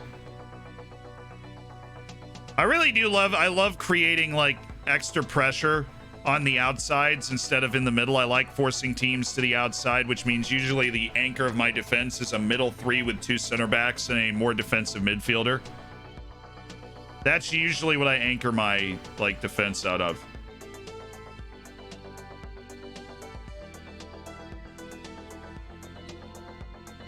Max Lapia, no offers. Wage demands are in excess of what they'd be willing to pay. I mean, what are his wage demands?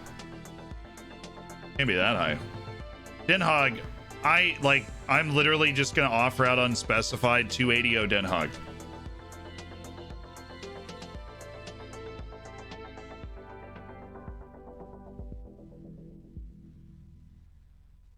Please. Please. For favor.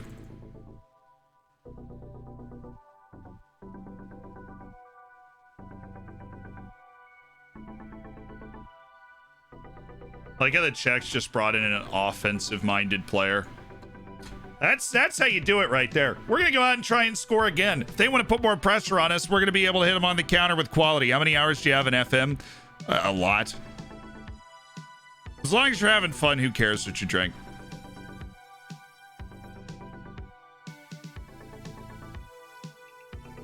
I love you too, Notorious. You're great. Bud Light is garbage. But I have some friends that love drinking it. I actually have one, I think it's like my dad's friend who won a competition to get free Bud Light for life. He never drinks anything else. It's a way to say thank you. He just drinks Bud Light all the time, nonstop. They're not willing to make an offer, and yet they are the only...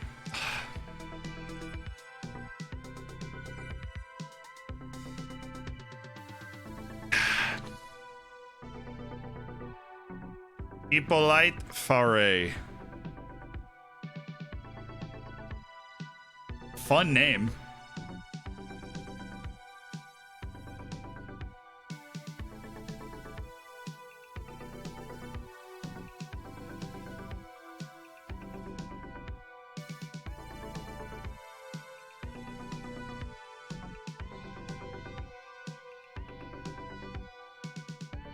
Jan Wagner, the 16-year-old Luxembourgish guy is not... He's not good enough. I'll cry about it later. Spare you that.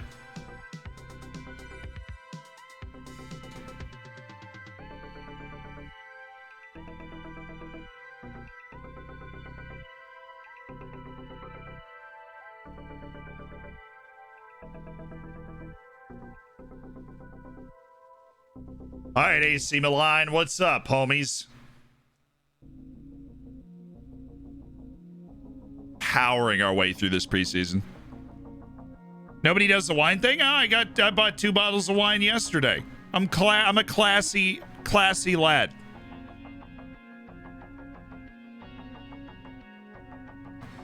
Said you were at 999 viewers, so I had to click. See, here's the thing. That number updates like once every 2 minutes or something.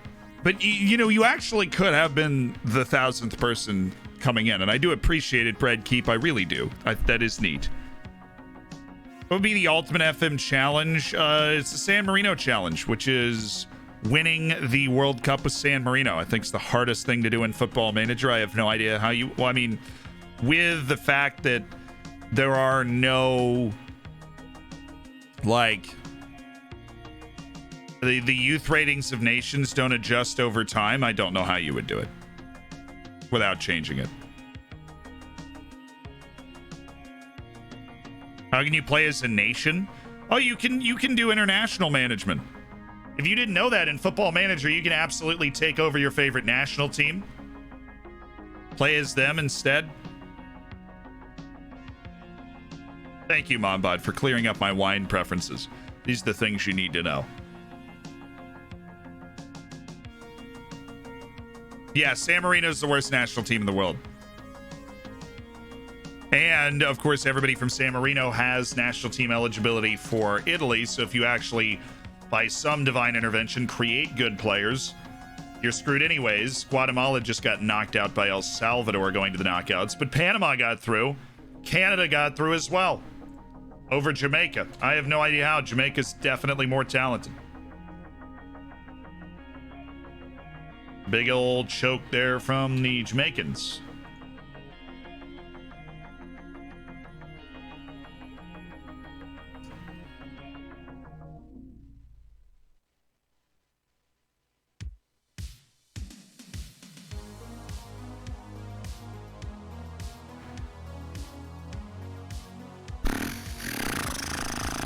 I'm gonna go watch the goal and ignore the fact that Lamine Mendez just got an offer from Barcelona. We're gonna ignore that, chat.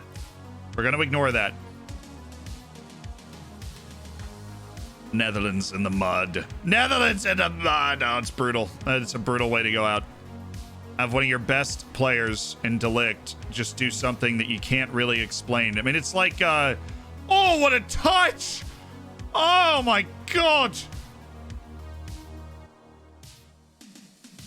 What an assist!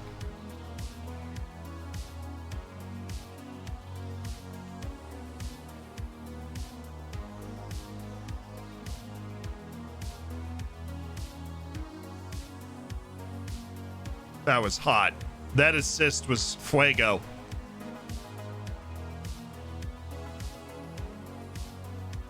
Yep. It reminds me of Beckham with the red card. And now you'll have that hanging over you, and we'll see how Delict responds in like World Cup qualifying and stuff. But it's that type of moment. Goodness, what a touch, right?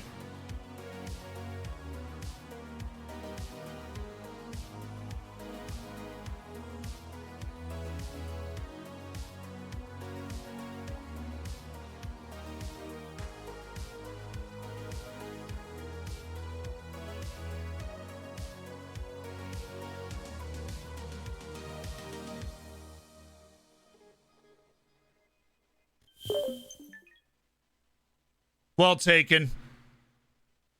Didn't the Czech team perform incredibly poorly in the simulation video? I mean, yeah, the Czechs were, I think, 4th worst.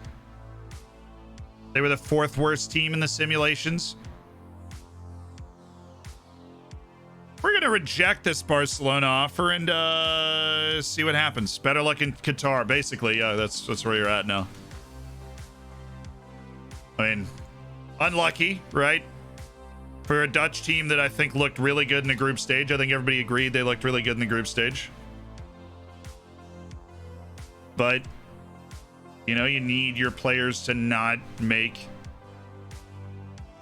mistakes like that that can really cost you. And they did. They made a mistake.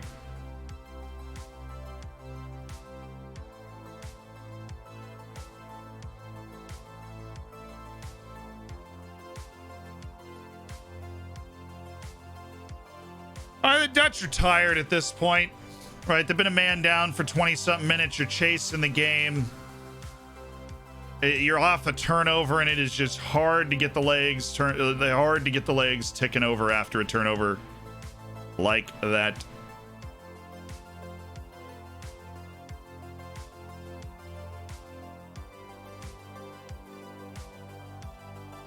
So we get a loan move for Camilo Mascara. Don't think he's going to be around the team this year.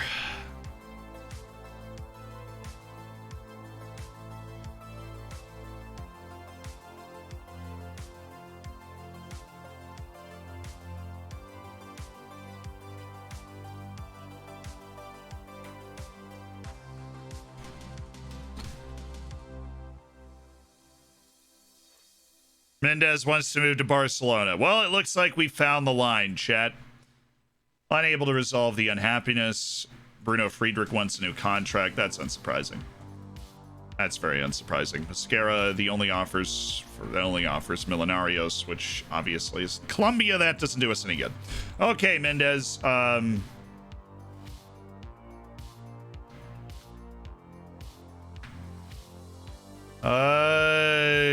want to lose you. What's it going to take to keep you here?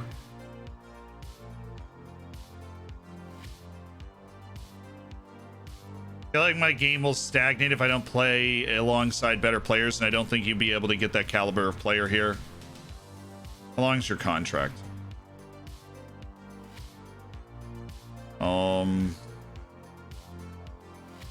It's a problem.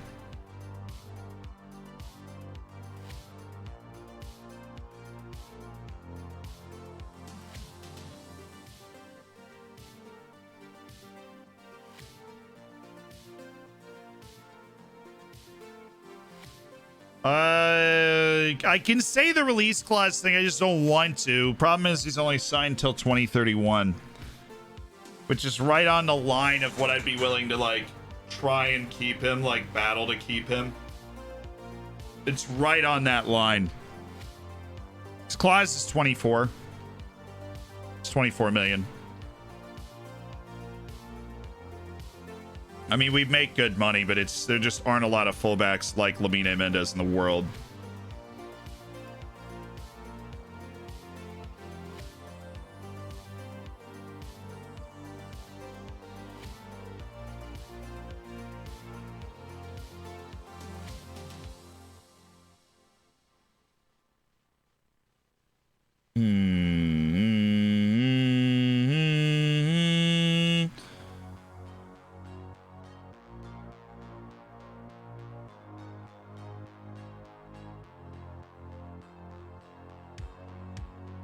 The only option is the release clause thing.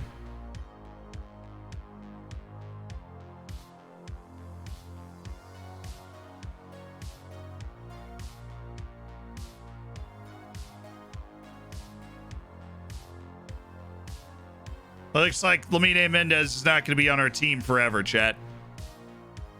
Lamine Mendez is not going to be on our team forever, I don't think.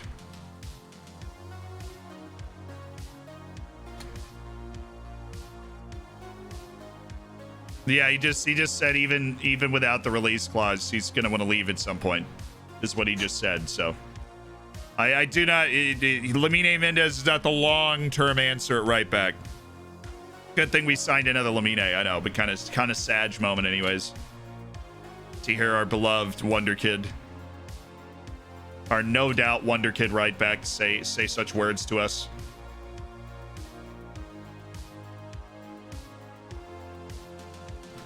Jans Rondal. Another forward. Look at that dribbling. Hello.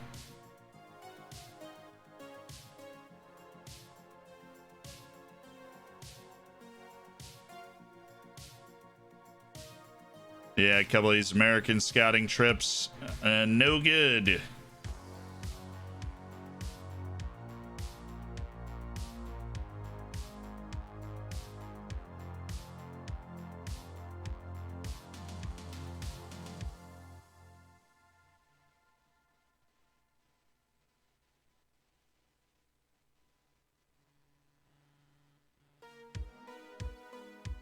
All right, Nielsen Forrester is upset.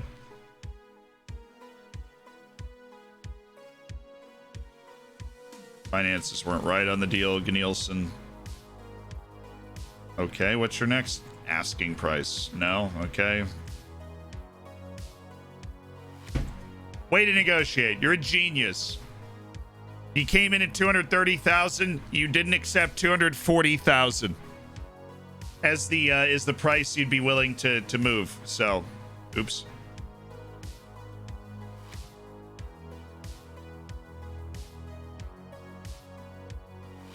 Ridiculous. Okay.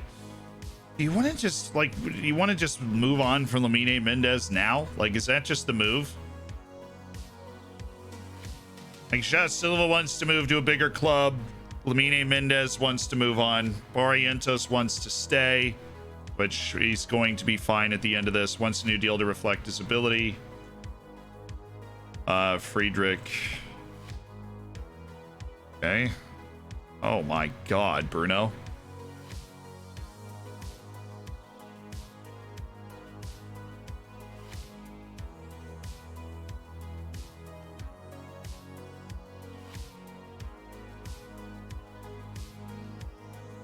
$1 million?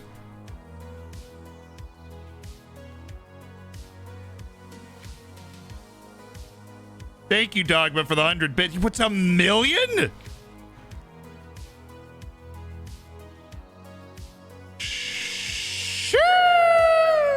Dude, what? All right, well, let's go to the short list and let's look at goalkeepers.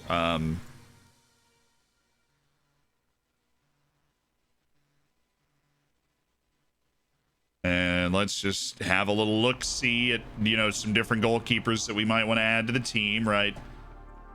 In the instance that, yeah, geez, I don't know, this guy decides to kind of leave, to move on.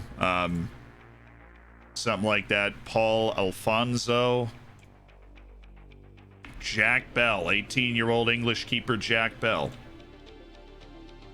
Not exactly. Agostinho Freitas.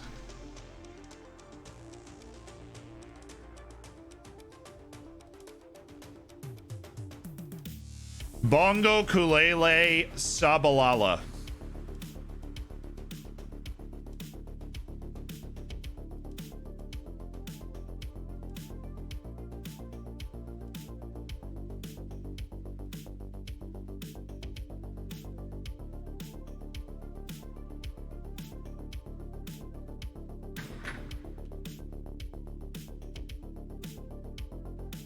Sign him. I don't care how good he is. That name. Name is pretty good.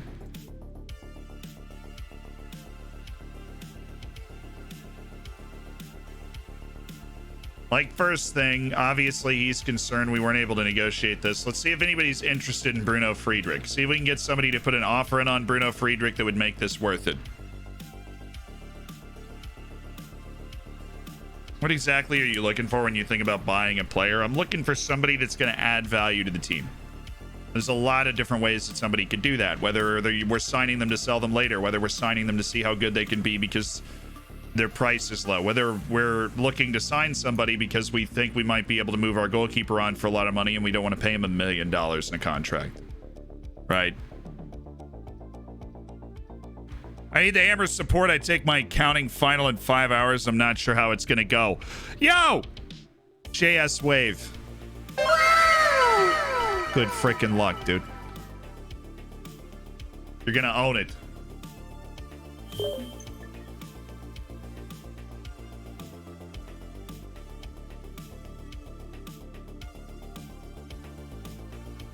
It's under contract for 2 years. When we put him on the he's very interested in speaking to other clubs. Cool. Let's put him on the transfer list. And let's look at moving on from Bruno Friedrich. Bryce Frawley has finally accepted some loan somewhere, so please leave me alone.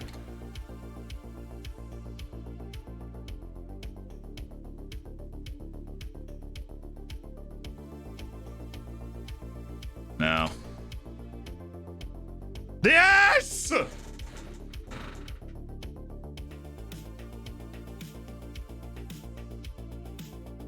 Patience pays off. That sell-on clause is going to cash. We're looking at like $4 or $5 million. Yeah, watch him reject. That is about 5.5, depending on what the potential fee is. $1 million on the sell-on. Actually, it's profit, so it's about 3.54.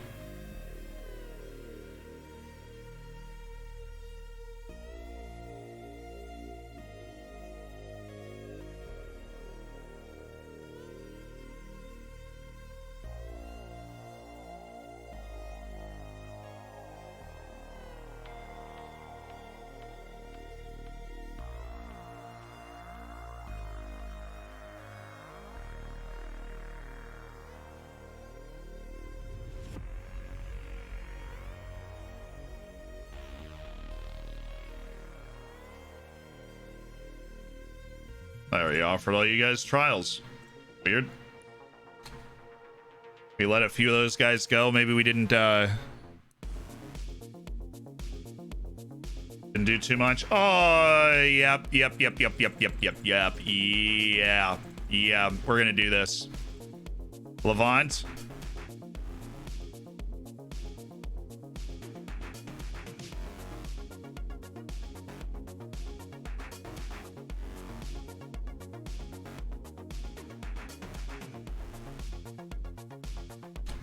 There's money in him. There is money in Bruno Friedrich, though. There is money in Bruno Friedrich. You can feel it.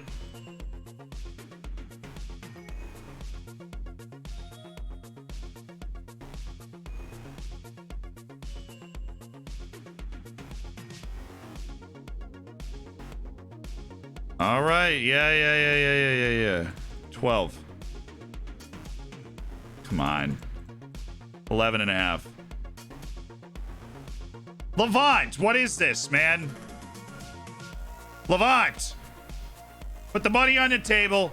Let me sell Bruno Friedrich. 8.5. Oh, no, they just did 11. Okay. $11 million for Bruno Friedrich. We have a 4-alarm fire on the goalkeeping department, ladies and gentlemen.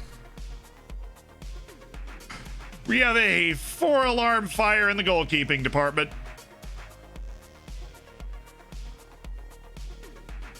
We are in need. We are in need of a little bit of something. Helps out.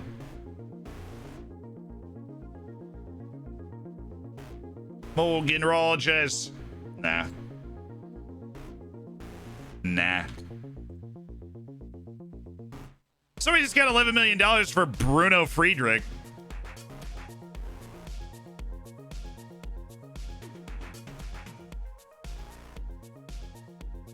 Team cohesion's good. Don't know what you're talking about.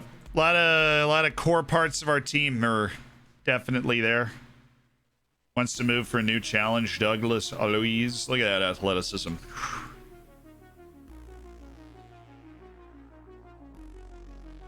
We could do is expiring in 6 months. There are 3 goalkeepers expiring in 6 months. One of them being Sada Duapoku. And we could just swoop in and be like, bruh.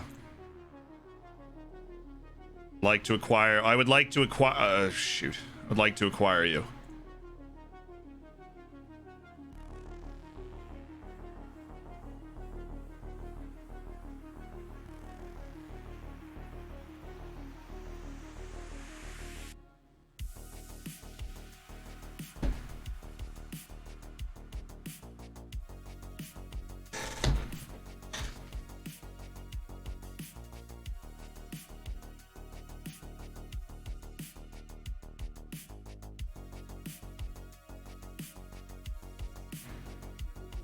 What the f is that, dude?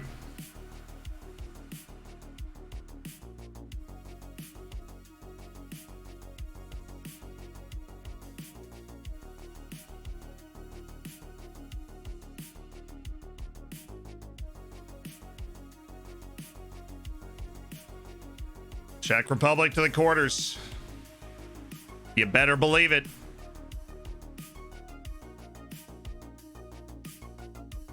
Sean Dingming.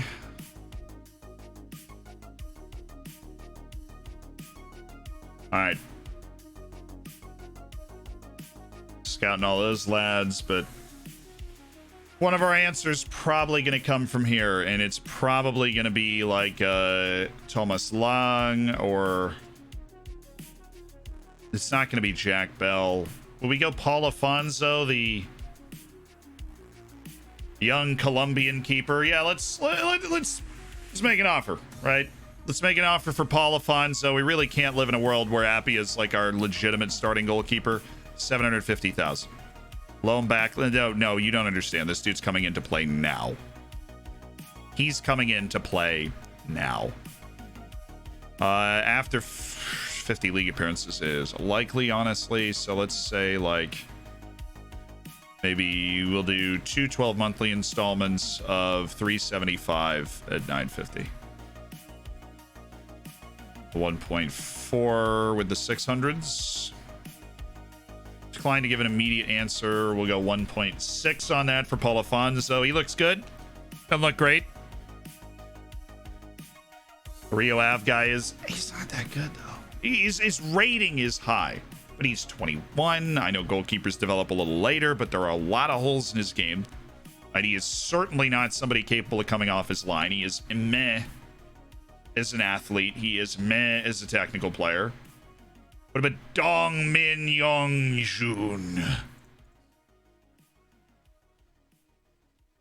And unfortunately, Bongu Kule Shabalala is somebody with a significant wage demand.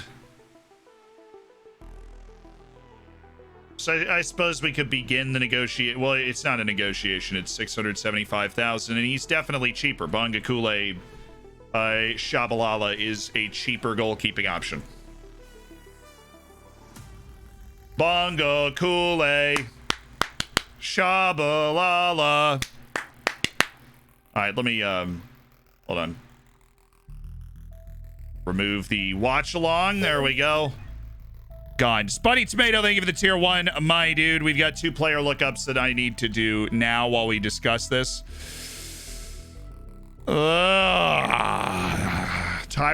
Tyrick Mitchell.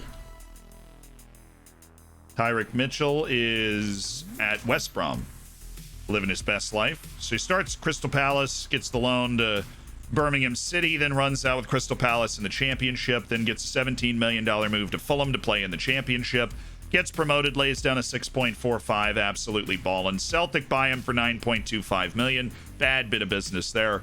He barely plays for them, then 4.6 million to Nottingham Forest. Plays 1 Premier League game, lays down a 6.4, then sputters his way through one season and change in the championship with Nottingham Forest.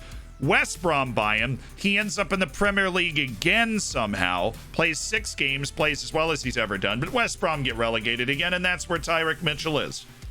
He failed upward for a large portion of his career as an athletic left back. And I have to say, he's probably living his best life. Now Gonzalo Borges is 28 at Legia Warsaw.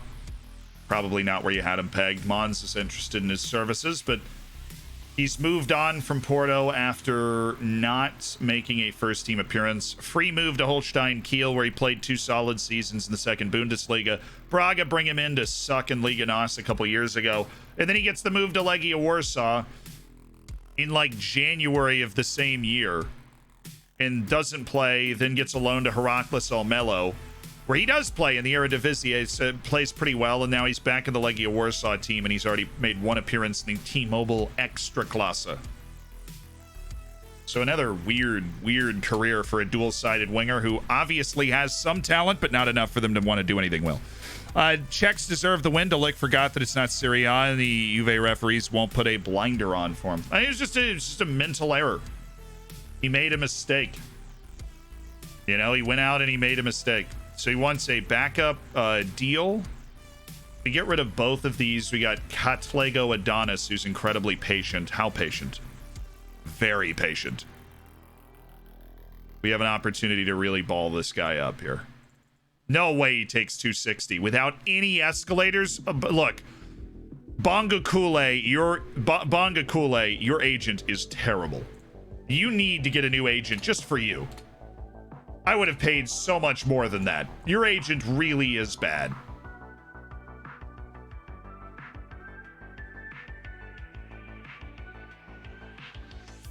Oh yeah, we got the message that they left because they had just left. Douglas Louise. Cool. Oh, we're almost done scouting Boldarev now. He's not that good. Potential is not a verified, bona fide superstar. Trincoso? It's kind of the same thing.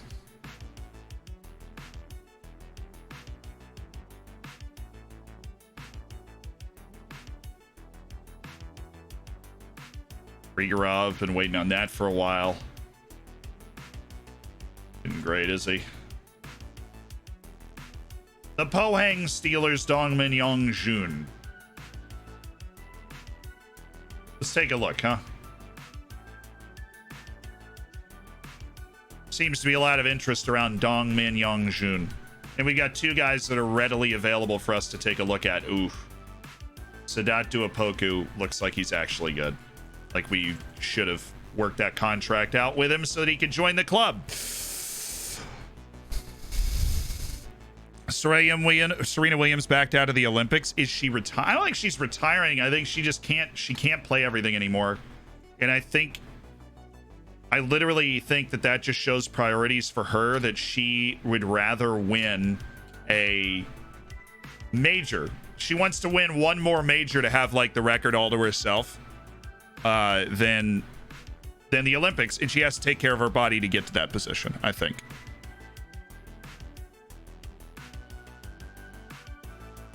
They're all worse than Friedrich. Yeah, but I'd rather have $11 million than Bruno Friedrich.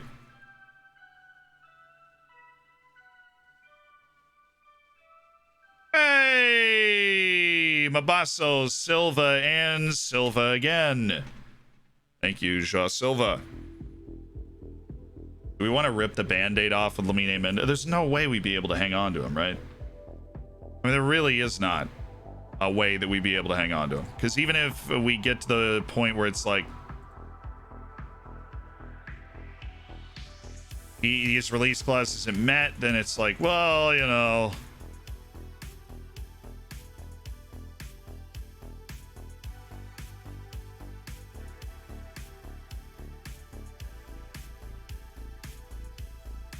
But the release clause doesn't get met, and then he just sits there and blusters about,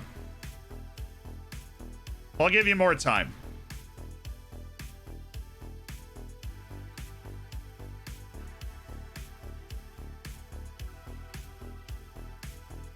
Come on, Brentford. Put the $54 million on the table. That is a club transforming amount of money.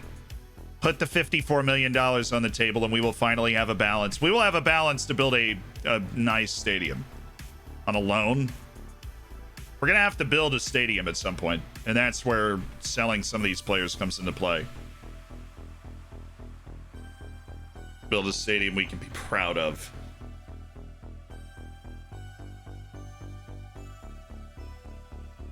He didn't start Bruno Fernandes in the last game either. Just, you know, as a reference point. Cloud, congratulations on your silver bacon, by the way. Thank you so much for being a part of the Hammers. Fernandez, not a big game player. I wouldn't go that far. Really feel like the release clause should carry more weight, more that it's not the agents that ask for it, so they shouldn't complain if the clause isn't met and you refuse to sell. Yeah, but they want to move on. They want to... Oh, wait. Abasso. See offer for Manchester United. That could be a problem. No. Get away. No. We do not want Manchester United in this. Nope. My God, would you look at that? Our asking price has gone down so far. That's amazing. I have no idea why that's happened at all. Get away, United. You're in the Champions League. You ruin all of our plans. We can make so much more money if you're not involved in this. It's an annoyingly complicated release clause we're dealing with here. Please, please, please don't leave me alone. Breakthrough prospect Iconelli. Marco Iannicelli. I just really like his tools, man. I guess it's his lack of athleticism that's a problem, but he's such an off-ball sniper.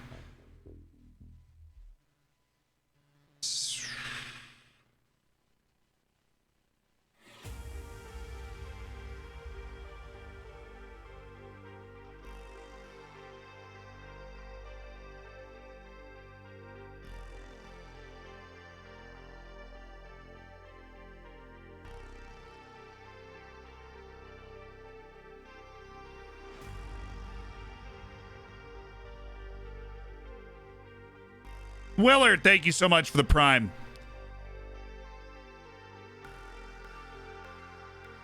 I don't think the Champions League clause gets canceled. It's just a release clause for teams that are in the Champions League.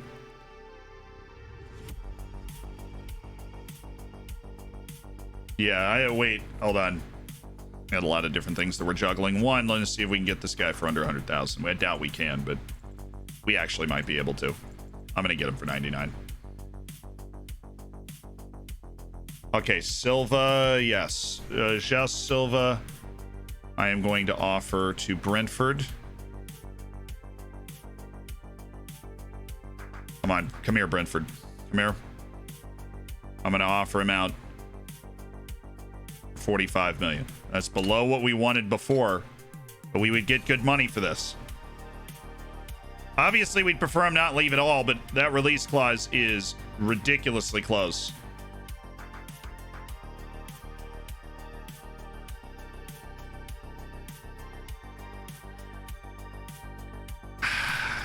I want the money, man.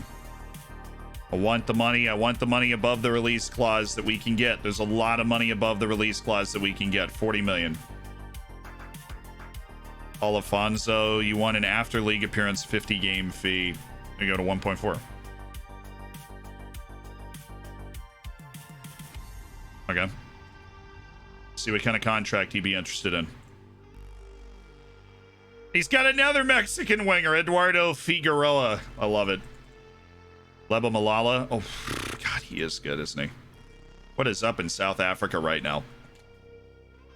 They're pumping out really, really good young players. All right, you, Paul.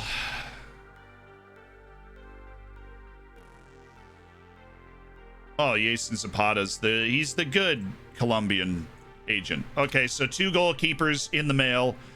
We got to make sure that they both accept the deals, and then we can think about which one we want to sign. And obviously, Bruno Friedrich leaving is another part of this. We're gonna need to make sure that that happens. Why are we selling Silva? Because United's interested, and they could trip his release clause, which would be a problem. Because he will take that contract and leave, and we will lose out on a lot of money. Karabag with a nice win. Linfield. Oh, Northern Ireland against Northern Ireland. Dundalk and Linfield. That's a match. Oh, then you've got Sarajevo and oh my God, it's Bosnia against Serbia. This is unreal. Like, this could not happen in real life, I don't think. Dynamo Zagreb just freaking lost to Levski Sofia, which is shocking. Won a couple of ties. Sarajevo against Red Star and Linfield against Dundalk.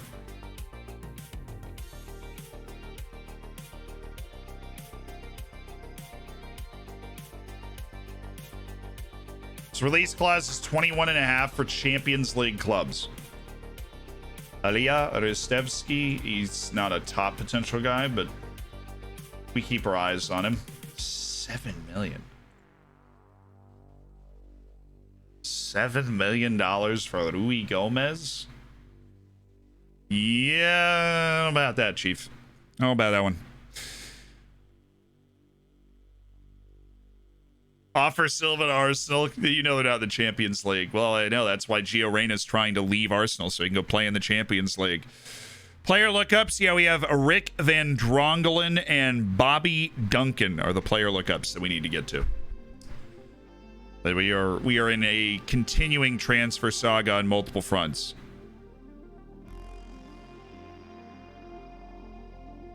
Yeah, United won the league. We checked. They won the league. I mean, I guess we are in the Champions League. I just don't think we can pay Gio Reyna's wage, considering Arsenal's paying him like $10 million a year. Other than that, it's a bulletproof plan. That's true. Arsenal won the Euro Cups. They're actually in the Champions League. Your joke is missed, although normally accurate. Bruno Friedrich, he's definitely interested in making the move to Levant. There's no way he's not. All right, we need to readjust our lineup a little bit. Get some new guys in there. Lamine Fall, you're up.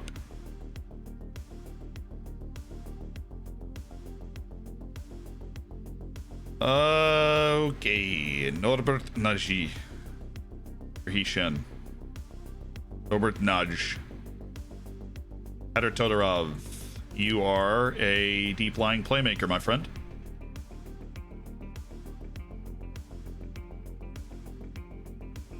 Such a shame on Lamine Mendez, man.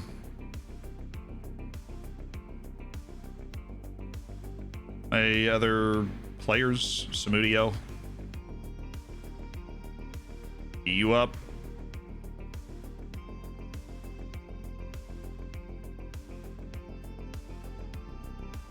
There's Magnus.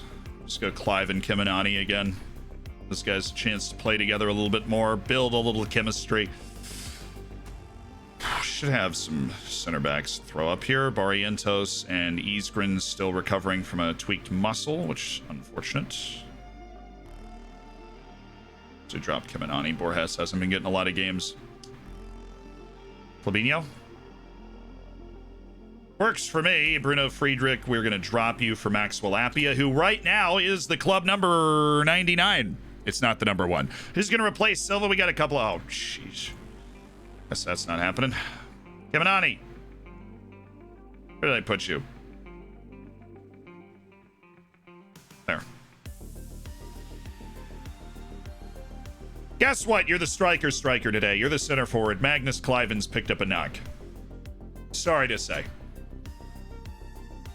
Yeah, we've got Borges, who's definitely, he's a bit of a different player, but he's capable of replacing Ja Silva in that role. We also have the rising stars at striker, including Magnus Cliven, who can start to step out and play that role. Armando Pereira can also step over to the side and open up Victor Navarro, where Cliven is a more central forward. Alistair Harding. Oh, the intelligence. Oozing intelligence and creativity, Alistair Harding. Ridiculous, annoying release clause. So he's 18 years old. Ugh. Oi, oi, oi, oi, oi. Lot to like. But the potential is not all the way up, even though we've got a guy that he's eminently reliable, right? Potential's not all the way up. I think he definitely deserves, if he's not already, to be on the actual target list, and he is. Alfie Johannes Fulderide? No. Would have been really convenient if you were good.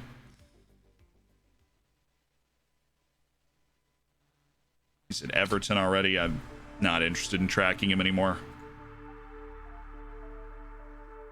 He was in Colombia, sure, but you're in Everton already with you're not incredibly talented. Your wages are going to be. There's a Venezuelan at Man City. Don't see that every day. Even if he's not playing at all, you still just don't see that every day. Well, Panama did okay. It might have not ended up well, you know, in the knockout stages of the Gold Cup. The United States might have been a little bit better on the day, but pretty decent push.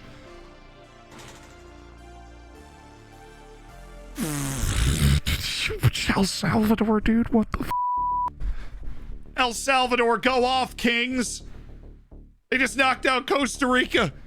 Do you believe in miracles, chat? The El Salvadorians are in a Gold Cup semifinal. I, for one, don't. But congratulations to them. Honduras, Trinidad, Mexico, Canada. Good ties. Good ties all around. Rough ride for Panama. Any other national tournaments going on in 2029? Shouldn't it be what was the last AFCON? No, we just tracked it. Asian Cup, I feel like. I feel like the Asian Cup. No. It happens right after the World Cup. It doesn't happen right before. This is the right before, and this would be Gold Cup. And AFCON, but I think AFCON already happened.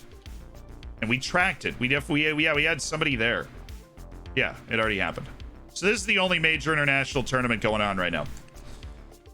And it's all about El Salvador, baby. The Salvadorians again. Copa America doesn't happen in odd years. Asian Cup and AFCON and Gold Cup happen every 2 years.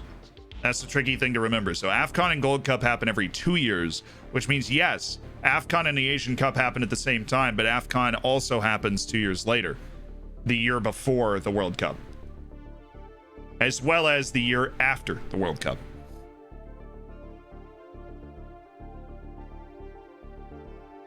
Copa America, I know, but in Football Manager, Copa America happens once every 4 years, same time as the Euros. That's when it happens. You think Mexico's going to win it? Thank you for the 2 months. Indolent Surgling, the Dutch had their goalkeeper playing DLP or something. Only person playing pressing forward passes on that team.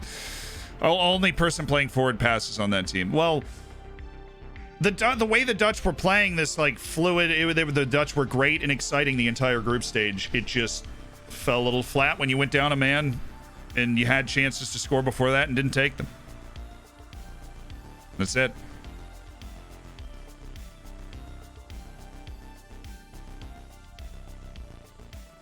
I do find it weird that Copa America in real life is like the only major international tournament that is not on a fixed schedule. That always makes me mildly uncomfortable.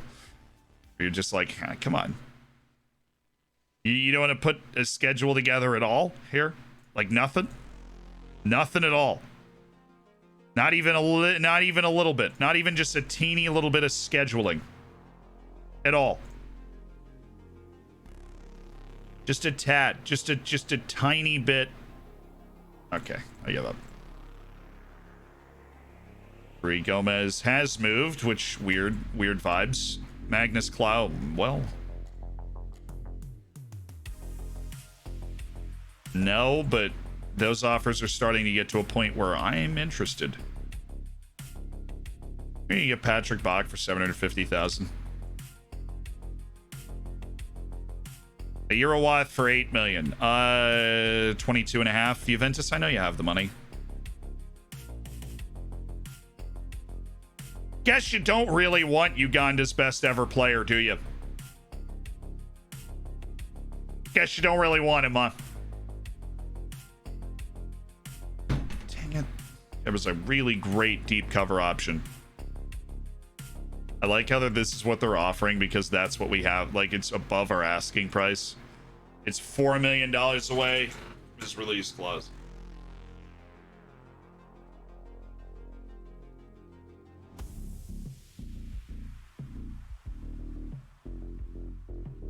The decision here is, do we push it to his release clause or not?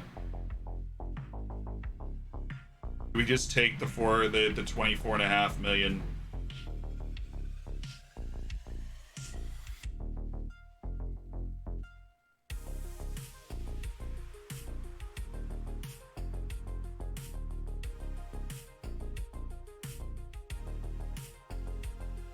I go 24 and then percent of next sale, 50% lock.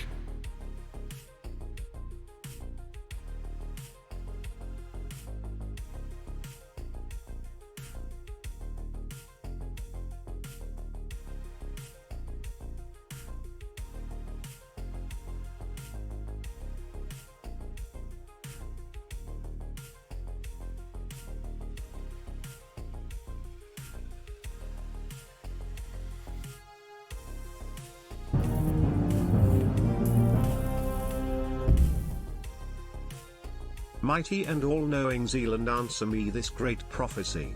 Is it coming home? It could. It really could. I know that's not the prophecy you're hoping for. I think England's the top 3 team in this tournament.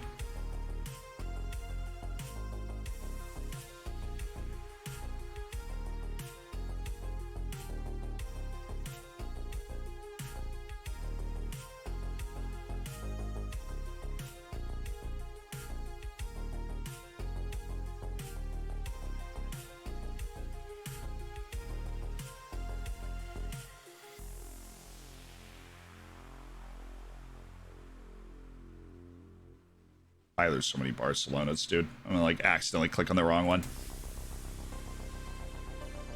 22 and a half. Percent of next sale, 50%. Loan back for a year.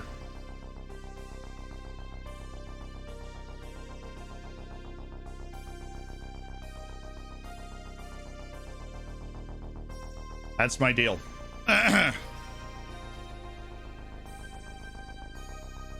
Bongo Kule Shabolala. All right, let us compare with Bruno Friedrich. All right, Friedrich's a better shot stop. Where Friedrich's really good is the kicking. Friedrich's kicking is outstanding. The basic reflexes are solid for Shabalala, but the one-on-ones for Bruno Friedrich are money. He's very good at those. But what we have with Shabalala, again, is a good decision maker. That does help. Bruno Friedrich's agility and one-on-one shot stopping ability is mint. The aerial performance is kind of a push. I think mentally we're looking at kind of a push here. A little better bravery and composure, right? But the aggression, the anticipation, the decision making is good. I think mentally we're honestly on Shabalala. The technical ability and distribution with the kicking and the one-on-one save ability of Bruno Friedrich is really, really good.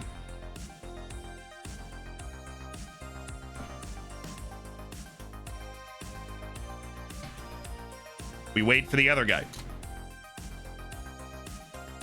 We wait for the other guy to accept the offer. Boom, there they are. How high do you think we can go, lads? This is a classic Zealand transfer situation. 1.5 million for Patrick Bach. 2 teams in a bidding war. Who's going to get Patrick Bach? No way. I mean, Denmark definitely could win. Is it likely? No, but Denmark definitely could win. Oh, here we go. Finally an opportunity. This is a little weird, actually, because we don't know who's going to be on the team this year.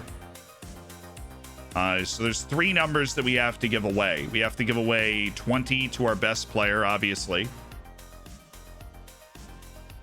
Who's the best player that we know is going to be on the team next year? Like João Silva, we don't know if you think God United left us alone. We know that maybe missed the last few streams, but him back. Viva Lost Dragon. Maybe Armando Pereira. Armando Pereira has not been in any sagas. He's a very good player. Oh, Barrientos. Barrientos is the guy that we wanted to, but he has a preferred number.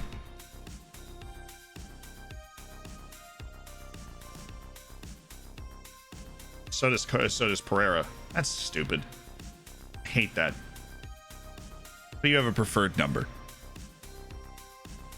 Oh, Carbajal. Where's Carbajal? Carbajal gets number 20 at the best rating last year. Gushkov has it right now. Christian Carbajal had our best rating last year and has earned the number 20. Earned it. I think for the coming season, we give it to the person who had the best rating last season, which was Christian Carbajal. We're not giving 20 to Heeshin. We got to give 20 to the best player. I love Heeshin, but number 20 goes to the best player from last season. I think Christian Carbajal gets the sacred number 20 shirt.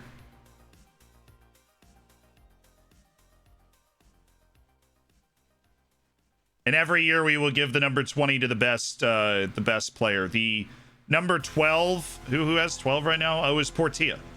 The number 12 should go to João Silva as our best goal scorer from last season. And the number 99 should go to our favorite goalkeeper.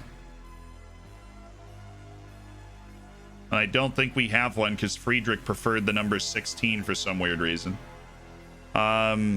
Who should have a better number? Isgren definitely should have a better number. He's going to go ahead and take the number from Bruno Gama. But I don't think Bruno has a preferred number. That's annoying. Isgren. Honestly, the 55 is kind of cool. We're going to leave the 55 on him. I like the 55 and the 44 on Karolainen. I actually really don't care. But we give the number 20 to the person who's earned it. And number 20 is Christian Carbajal for the next season as the player with the best rating from the previous year. And if you haven't seen the most recent YouTube video, you know, clap it up. Number 20 is in the game. We finally have the opportunity to put 20 in. And then 12 goes to our best goal scorer, which right now is still João Silva.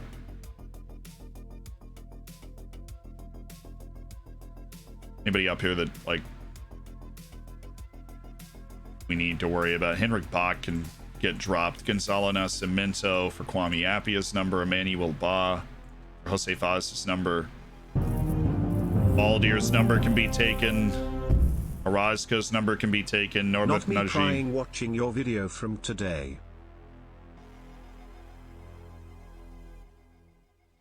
Hopefully in a good way, obviously. 18 on Lamine Fall. Why does Lionel Alves get a number? It's like around the team at some point. Lionel Alves just slides in and gets a number. Victor Orozco gets 35 as he's slipping out of the team. Big shoes to fill for Christian Carbajal in the number 20 this year. Big moment in the career of Christian Carbajal. Thank you, Mad Leprechaun, for the 9 months as part of the Hammers. Thank goodness, it's just a tight calf.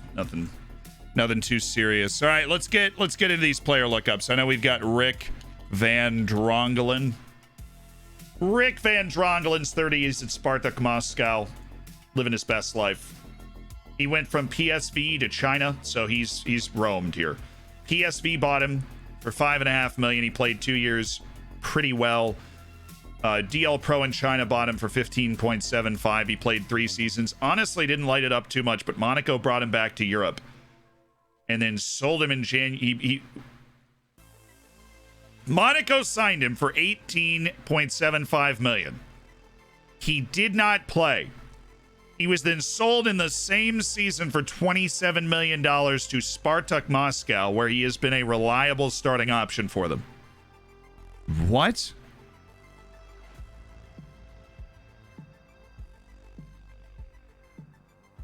Nice shakes and bakes for Monaco there. They just made a profit on a guy they never played. Did he have any injuries in 25-26? Nothing that should have kept him out of half a season of matches. That's pretty wild. Weird transition for Vendrongelen. He's never made it into the Dutch team either. Bobby Duncan scored 29 and 47 across 2 seasons on loan in the lower leagues. Bobby Duncan. He's at Derby County at 28. Oh, baby. Look at that money. Look at that money. Back in the Premier. This dude has gone through after a free move from Fiorentina, who bought him from Liverpool for $2.4 million, which excellent move. He got promoted, played 35 games, and scored 16 goals in the Premier League, but got relegated.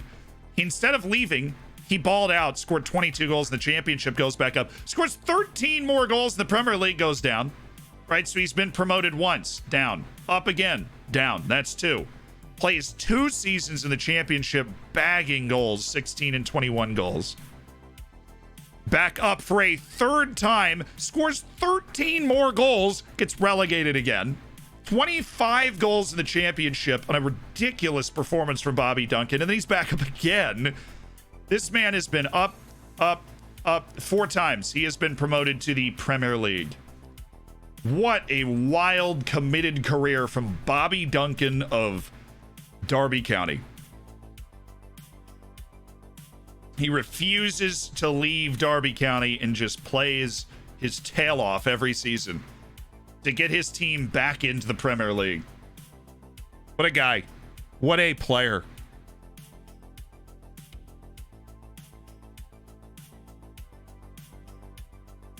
Oh, it actually came up. Lucas Mecha, the 30-year-old German national with 7 youth caps, is actually at Firenze in the 2nd Portuguese division right now. But we'll get there. He's at Man City, he does a whole wild thing of loans, and then gets a free move to Olympiacos. Plays really well, honestly, in Greece. Like, really, really well.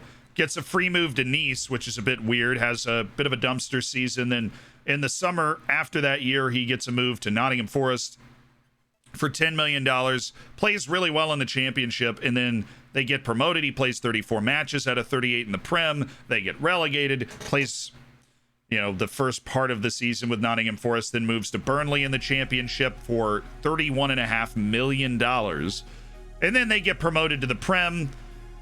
He plays 16 matches, then gets loaned out to Vitória Guimarães in Liga NOS, where he plays 27 matches, and then Burnley let him go on a free to Firenze, and somehow Firenze has landed a guy who has played significant Premier League minutes. He's got 50 Premier League appearances, and he's on Firenze, who just got relegated to the 2nd division. That is a pretty wild move. Boyanja is at SIPG. He has not moved. The Chinese national who has revved up into his career. Last 3 seasons, he's been a pretty good player. But this isn't like elite level play for Boyanja. He has not made it into the Chinese national team, which I would not consider it a very difficult thing to do. He's not made a move anywhere else either. Thank you so much, Charlie, for the Twitch Prime. Welcome to the Hammers, my dude. Noah Katterback is at Bayern Munich at 28. He's got 34 German caps. And Manchester United bought him for $36 million in 2025. He played 16 matches and Bayern came in with $61 million and snapped him up, and he's just been a regular player for them for 3 seasons. Incredibly straightforward career for Noah Katterback. Mr. Versatility. You always want him in your 23, you know? You always want him in your 23. Jakob Müller at Brighton Hove Albion. The poll is 30 now. Turning out, they're still in the... Yeah, Brighton is freaking 4th in the Prem because nobody's played any matches yet. Fair enough. Went from Lech Poznan to Brighton for 12.5 million. And Jakob Moder, despite loans at West Ham in the championship, a loan back to Lech Poznan, where he played well. He's just been part of the Brighton team in the Premier League. He kind of revved up for one season, and then he's been a go-to guy ever since, with 1, 2, 3, 4, 5, 6, and now entering his 7th season as a regular Premier League player with Brighton.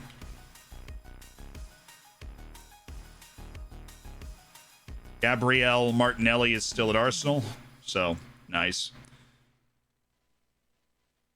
He got a loan move at Mönchengladbach where he played well, and after he came back from that loan move starting in 2023, he was and has been a super regular player until last season. He has not made an appearance for Brazil. He's not been good enough for that, but he has been good enough to be a very regular Arsenal player now for quite some time. Kind of what you'd expect. Competing for time with my boy Gio Reyna at the moment. Valentino Livramento. I saw him already. Livramento. There he is. He's at Birmingham City, who are in the championship. And actually just got relegated from the Prem, which means Livramento has probably gotten that time. So starts at Chelsea, gets his loans to Oxford, plays well, then comes back with Chelsea, doesn't do anything for a year. Loan out to Crystal Palace in the championship, lays down a raucous 6.56 rating, which is, geez. Comes back to Chelsea, doesn't do anything again, loans out to the championship in Middlesbrough, plays better, then loans out, moves on a free to Blackburn. He made 39 appearances at his best season in the championship. Birmingham City buy him for $9 million. He plays 2 very regular Premier League seasons, and then moves down with the relegation. So, excellent bit of business by your boys at Blackburn for being able to turn that inside out.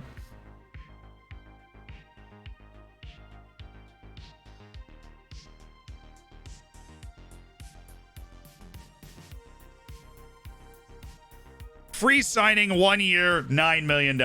It's how it's done, Chad. That is how it's done.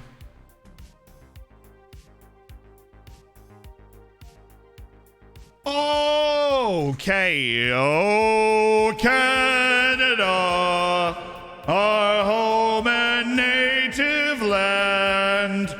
The FM gods have smiled upon thee with 2 penalties. Oh, Canada, in Gold Cup semifinals.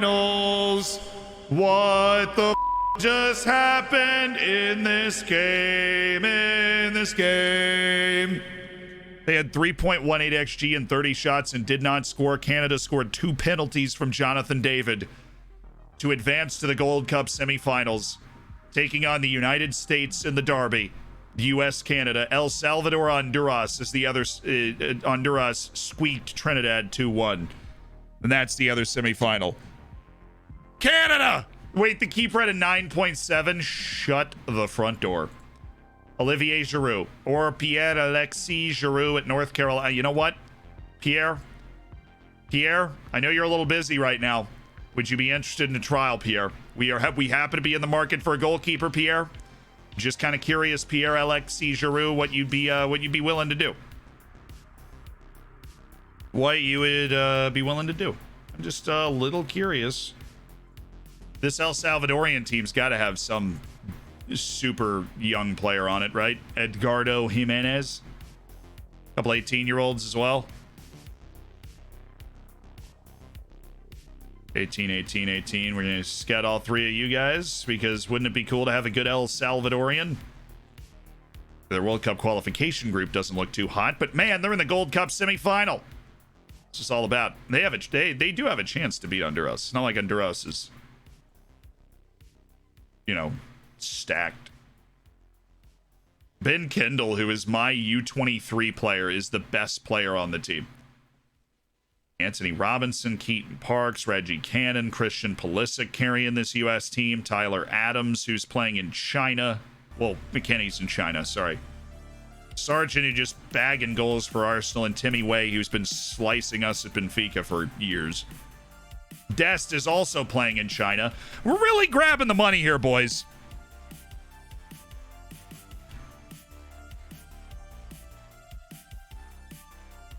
Wait, was he playing at the college? I assumed he was playing with like Charlotte or something, but if he's playing with the college, that is all-time housery from the Canadians, starting a collegiate player.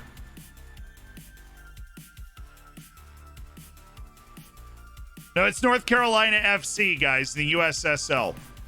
Okay, this isn't like full-blown cheese here. He's an actual pro. He's not a college player. I was like, if this dude is literally in college and just did that, just dropped a 9.7 against Mexico to drop out of college tomorrow. Here, Alexis Giroux. Would love to take a look. Would love to take a look.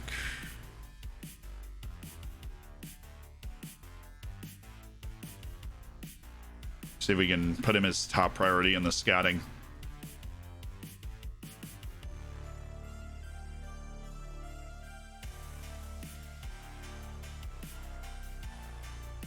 Pierre Alexis Giroux.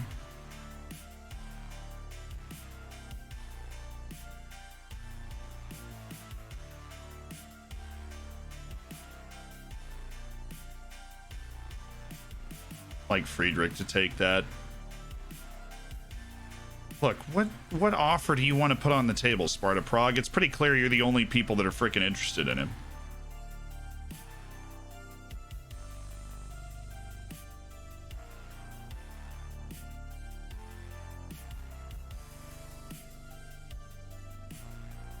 All right, Brentford. Come on, Brentford. Come on, your Premier League club. I know he would love to play for you.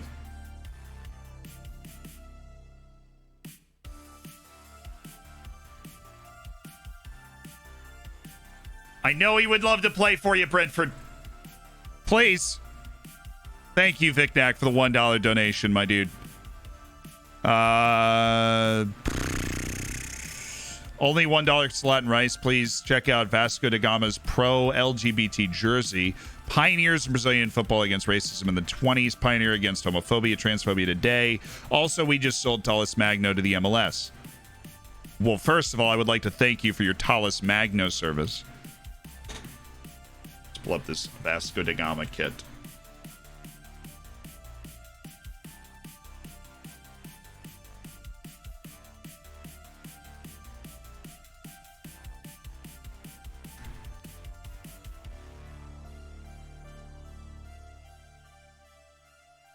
Do you have like a link? I don't think it's going to be like super readily Googleable, unfortunately. 1.5 million for Guskov. I mean, we obviously wanted more than that, but these guys are both teams are just gonna stick at 750,000. They're gonna be like, how dare you suggest us pay $1 more than this? How dare you? Arias offer. Look, I don't think you understand the fact that Carlos Arias is a really good player, and we would take only serious money for Arias because he's also not under a release clause. Thank you. Okay, Gushkov for $2 million. $2 million. Dose. Only $2 million for Alexei Gushkov, please. Por favor.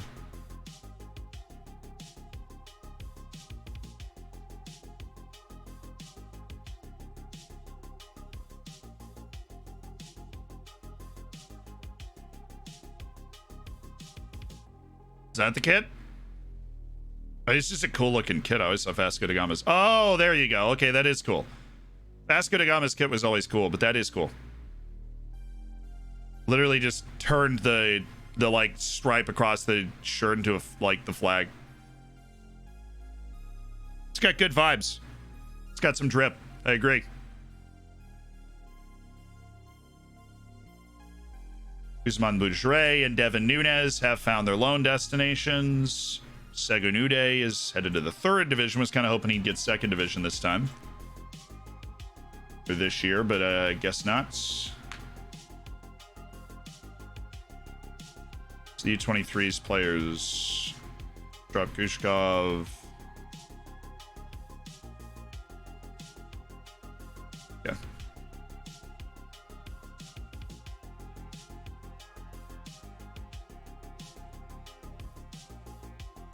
You can safely say you are not good enough, my friend. There's so many different things we're juggling. The Lamine Mendez offer didn't work either.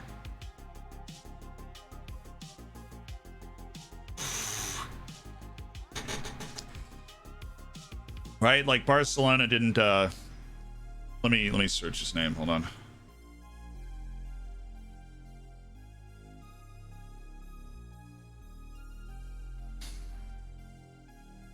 Not willing to make that offer. Okay. What about 21 million with 50% percentage of next sale and a loan back length of 12 months? Lock all that in, send it to Barcelona.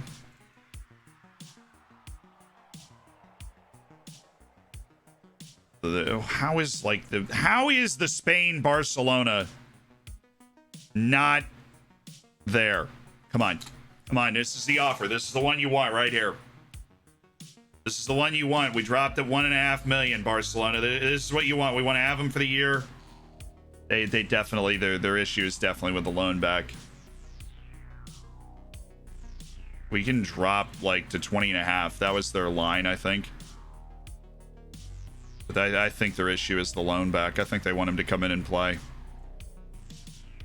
Because they took the percentage of next sale last time.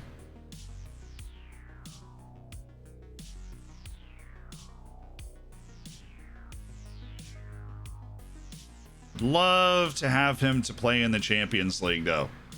Just to ease us in there. We still don't have somebody for top player odds. Cool. Sick.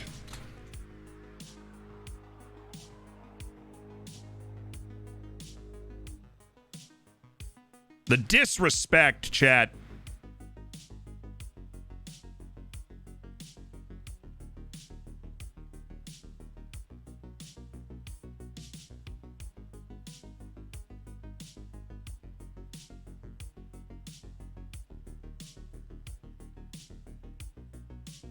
Oh my god, I want to throw up. Oh my god, if I open my refrigerator, there's gonna be a rainbow staring at me. Grow up, Mazzer. Seriously, man. Just you don't need to ban him. Just grow up. If you want to edgelord, there's better ways to do it, right? Like if you want to edgelord for attention, there's probably better ways to do it. But that's probably not what's happening. It's probably that type, well, the world, you know, it's the equivalent of the American person that's like, well, the world is changing too fast. What else do you want to happen? Right? Like, what else do you want? What else you want to, like, how is this affecting your life, right? You really hate, like, looking at rainbows? Rainbows are pretty cool, you know, in the sky. I still don't even know how they happen. Right? Or the color. Like, who cares? Why does this matter to you? It doesn't. Right? It's not directly affecting you in any way. And if it is, then it's helping you. So I don't know, like, just grow up. Right? There are better ways to get the teacher's attention. There's better ways to be the cool kid in class than, you know, rainbows, guys. Huh, am I right? You know, rainbows, refrigerator. I'm right? You know, like, come on. We get it. Right? It used to be funny 5 years ago, but nobody cares now, right? Well, like, the only people that care are, you can go into an echo chamber and you can talk about that with yourself, right? And it can bounce around and bounce back to you. Right? And maybe that's what you want to go do on Reddit or something. But I wouldn't, like, recommend doing that. I would just recommend finding something else to care about that actually, you know, is affecting you in some way. Like Jeff Bezos or something. Respect other cultures. That's all not projected on others. Why does the U.S. not fight in LGBT rights in Saudi Arabia? Oh, you got me there, dude. Wow. Oh. I don't know, chat. I think I'm backed into a corner. Like that gives nowhere else for us to go. Don't project yourself onto other cultures. Look, bud. I hate when people call me bud, so I'm doing that intentionally. I've been to 35 countries. I've been very fortunate in my life to travel in a lot of places, a lot of different cultures. right? I have been in situations where people have walked up to me and said, I hate Americans, right? And that is something that I deal with the same way I'm dealing with it now. I'm like, why? Like, let's talk about this. We're eminently hateable. I understand that. I get it. There's a lot of great people here too. In terms of why we aren't fighting for rights in, like, LGBT rights in Saudi Arabia, right?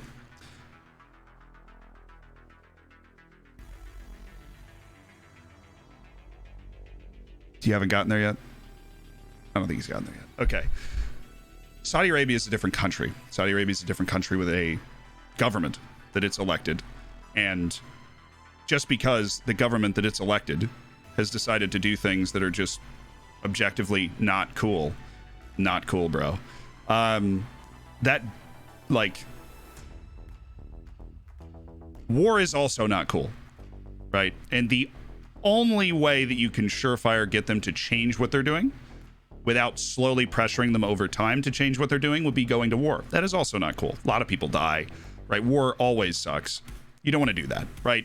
Now you could make your arguments about, like, different, you know, embargoes and those sorts of things.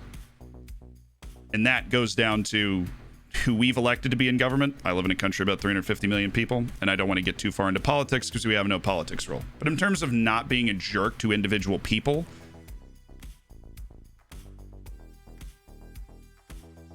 elected, but chosen. Actually, the government of Saudi Arabia was chosen by the Allies in World War I. So technically, this is history, technically we put them in there. Because they helped overthrow the Ottoman, they helped sow dissent inside the Ottoman Empire and kind of overthrow them during World War I. So, if, you know, the royal family of Saudi Arabia was put in power as a promise for them rabble-rousing during World War I. So they don't exactly have a lot of tenure either. But, yeah, fun fact, by the way. Fun fact. Just saying Hungary can do their country whatever they want to. Yeah, it doesn't mean they're going to stop me from saying that it's bad and you're wrong. Right? You can't just be like, well, it's our country. We can do it, you know. Well, I can sit here and objectively say you are being worse to people. You are being worse to people. In a way that doesn't affect you at all. So if you want to sit on a high horse saying, well, you can't come in and say that we're doing it wrong, and I can. I can say we're doing it wrong here too. Right? And I can back it up with a lot more facts than you've brought to this water gun fight, my boy. Well, you don't really need a lot of facts. It doesn't matter. If somebody else is unhappy and being persecuted for doing something that is not affecting anybody else, why do you care? I don't understand. Does it make you uncomfortable?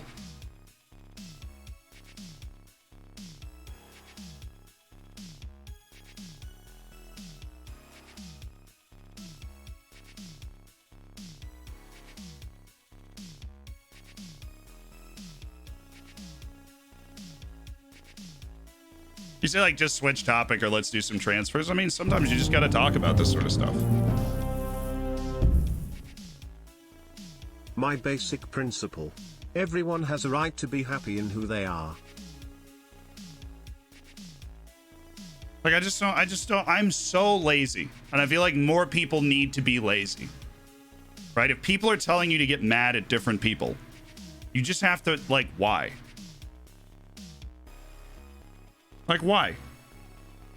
Right?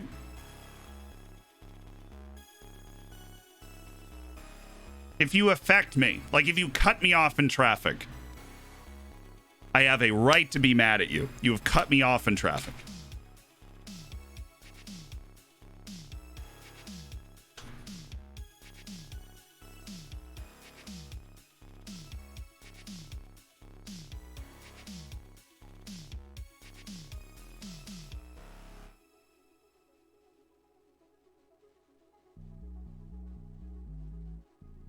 Right, so I look, I don't know the Hungarian laws. I don't know what's going on in Hungary. I don't know. I won't pretend to know. I just know that a dude who is saying on the internet that he was from Hungary started this conversation. That's all I know. Yeah, look. Let somebody give you a reason for you to get mad at them. But if they're just doing whatever they want to do, makes them happy. If a dude wants to walk into the woods and take all of his clothes off and run around in a circle until the day that he passes away, why am I actively going to go stop that guy from doing that? He's having a great time. And that is much stupider than what we're talking about here.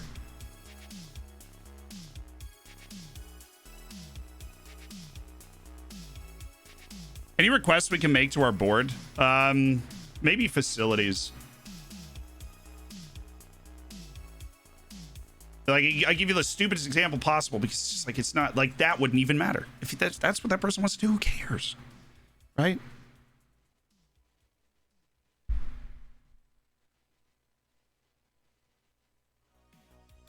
I'm off to watch the women's basketball finals. Nice! Go Serbia. Good luck, Charlotte. Do you run around in the wood? I mean, maybe I do, maybe I don't. Huh. Maybe the dude wants to live with bears. Cool. He's probably dumb, right? But just go live with bears. I just don't get it. I've never understood it. From the moment I understood what was going on in the first place, I've never understood why people got all worked up about this sort of stuff. Right? I mean, I don't like... You know, if you want to cite religion as a reason, well, then stop wearing shirts with 2 types of cloth, right? Like, that's in the same paragraph. Like, I'm like, I never understood it, you know. Something like the Bible, it's a guide to life, but it's not meant to be followed like, you know.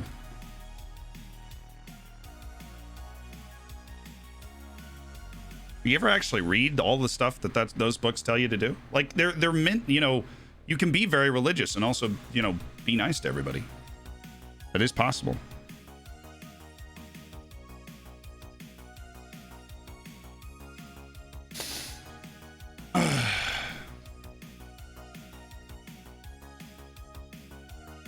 Why would I ever read hashtag the internet in general? You know, I have a lot of love and a lot of respect for a lot of religious people, right? Because you understand that the texts were written a very long time ago.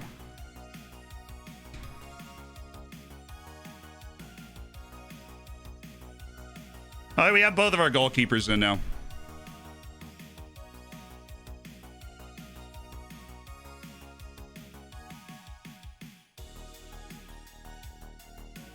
Problem is, my kid just saw the guy running around in the woods naked and also wants to do that now. Cool. As long as your kid's having fun, might as well do it. I mean, this is kind of what we talked about in the last YouTube video, right? Like, why would you do something in your life or live your life in a way that makes you unhappy? You only got one shot at it, right? So why would you be waiting for something else? Waiting for this, waiting for that in the future, and you're like, when I get to that point, I'm going to be happy, right?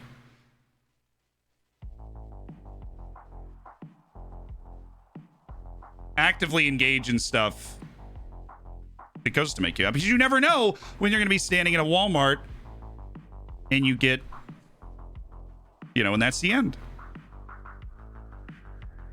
Because people need money. I know, look.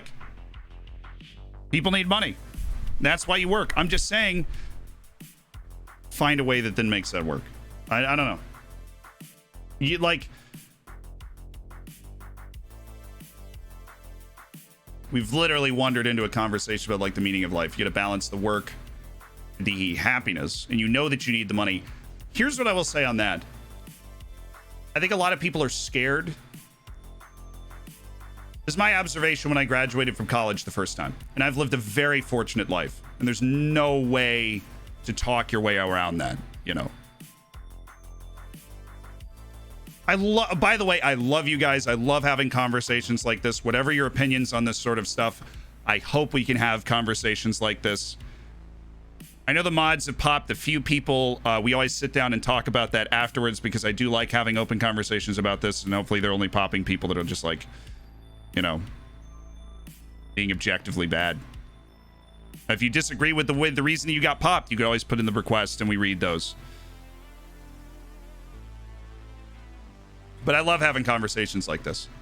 I think that a lot of people are scared because you, and I'm not talking about like anybody in particular, what I've observed and what I've felt this pressure a lot in my life, where you want to just grab something so that you have something. You want to grab the first thing you have the opportunity to grab hold of because you want to have something. You want to have the stability, right?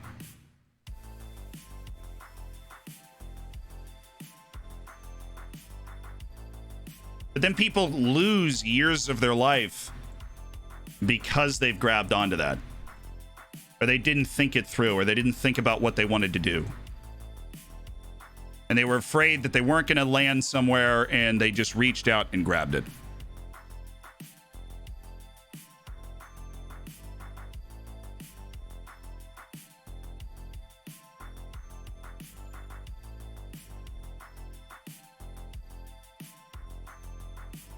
Said mods banning people who insult homophobic people, but actual homophobia is just discussion.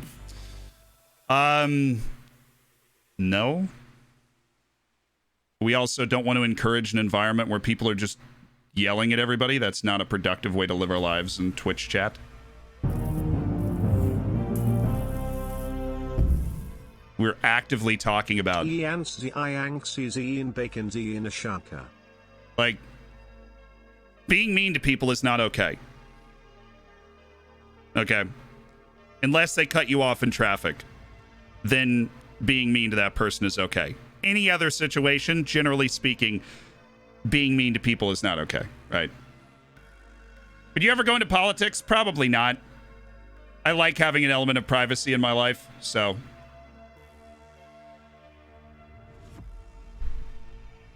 I want to sell Dodo, by the way. Like, that's what we're working on. Ah,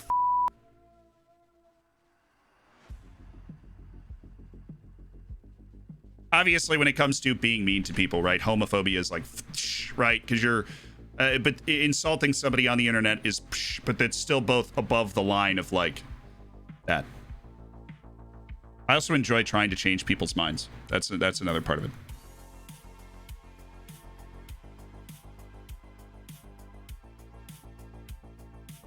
Well, here's my opinion. If you can have a conversation about this sort of thing, and you feel like you can be justly canceled, then you're probably wrong, right? So what you should do is, if you're wrong, you should change your opinion. So if you talk about this and you're wrong, then you change your opinion because you're wrong. Is someone, yes, I get cut off in traffic. I'm vintage road rage. Seriously.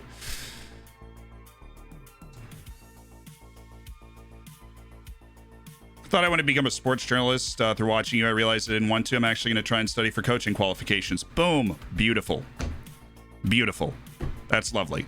I'm going to go watch. This is actually like the point we're supposed to end, because we're going to go watch the Portugal game. Or we're going to get off and everybody can go watch the Portugal game now. Nobody changes their opinions, Z, and that's a problem. I change my opinions all the time. I live in the country. We don't have traffic. Congratulations.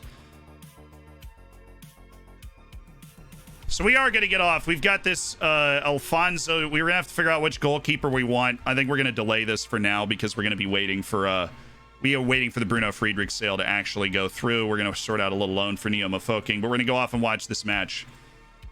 Really, really awesome discussion, I think. I mean, it's always hard because it's like a one-way conversation with, 1,200 people. But if you have any questions or anything about it, message me on something.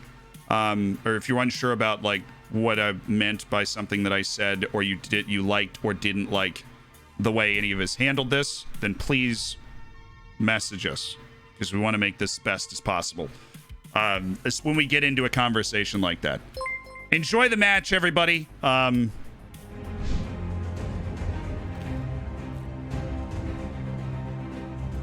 How do you exercise the buy option at alone? I honestly have never done that. Weirdly enough, I have never done that. So I don't know. But thank you guys. Hopefully a very productive discussion for a lot of people, or at least a nice discussion for a lot of people. You can never make everybody happy talking about that stuff. It works like a clause, so you just go in and buy it from there. Right. Yeah, we're not rating anybody. Go off and watch the game. It's going to be a great game. I will see you guys soon enough on Tuesday. Have a great rest of your day. Have a great rest of your day. Thank you to everybody that gifted subs at the beginning, everybody that's a part of the Hammers. It's been a really special, I think, week for the community in general. And so it's been really... Where should I message you? Twitter, Instagram, and Discord are all open. Hit me up on any of those. I am behind on my DMs on Twitter and Instagram, but we will try. Yes. Love you guys. I will see you on Tuesday. Have a great rest of your day. And my final prediction is... I think Belgium's my title winner. They're going to win. No raid. Go watch the match.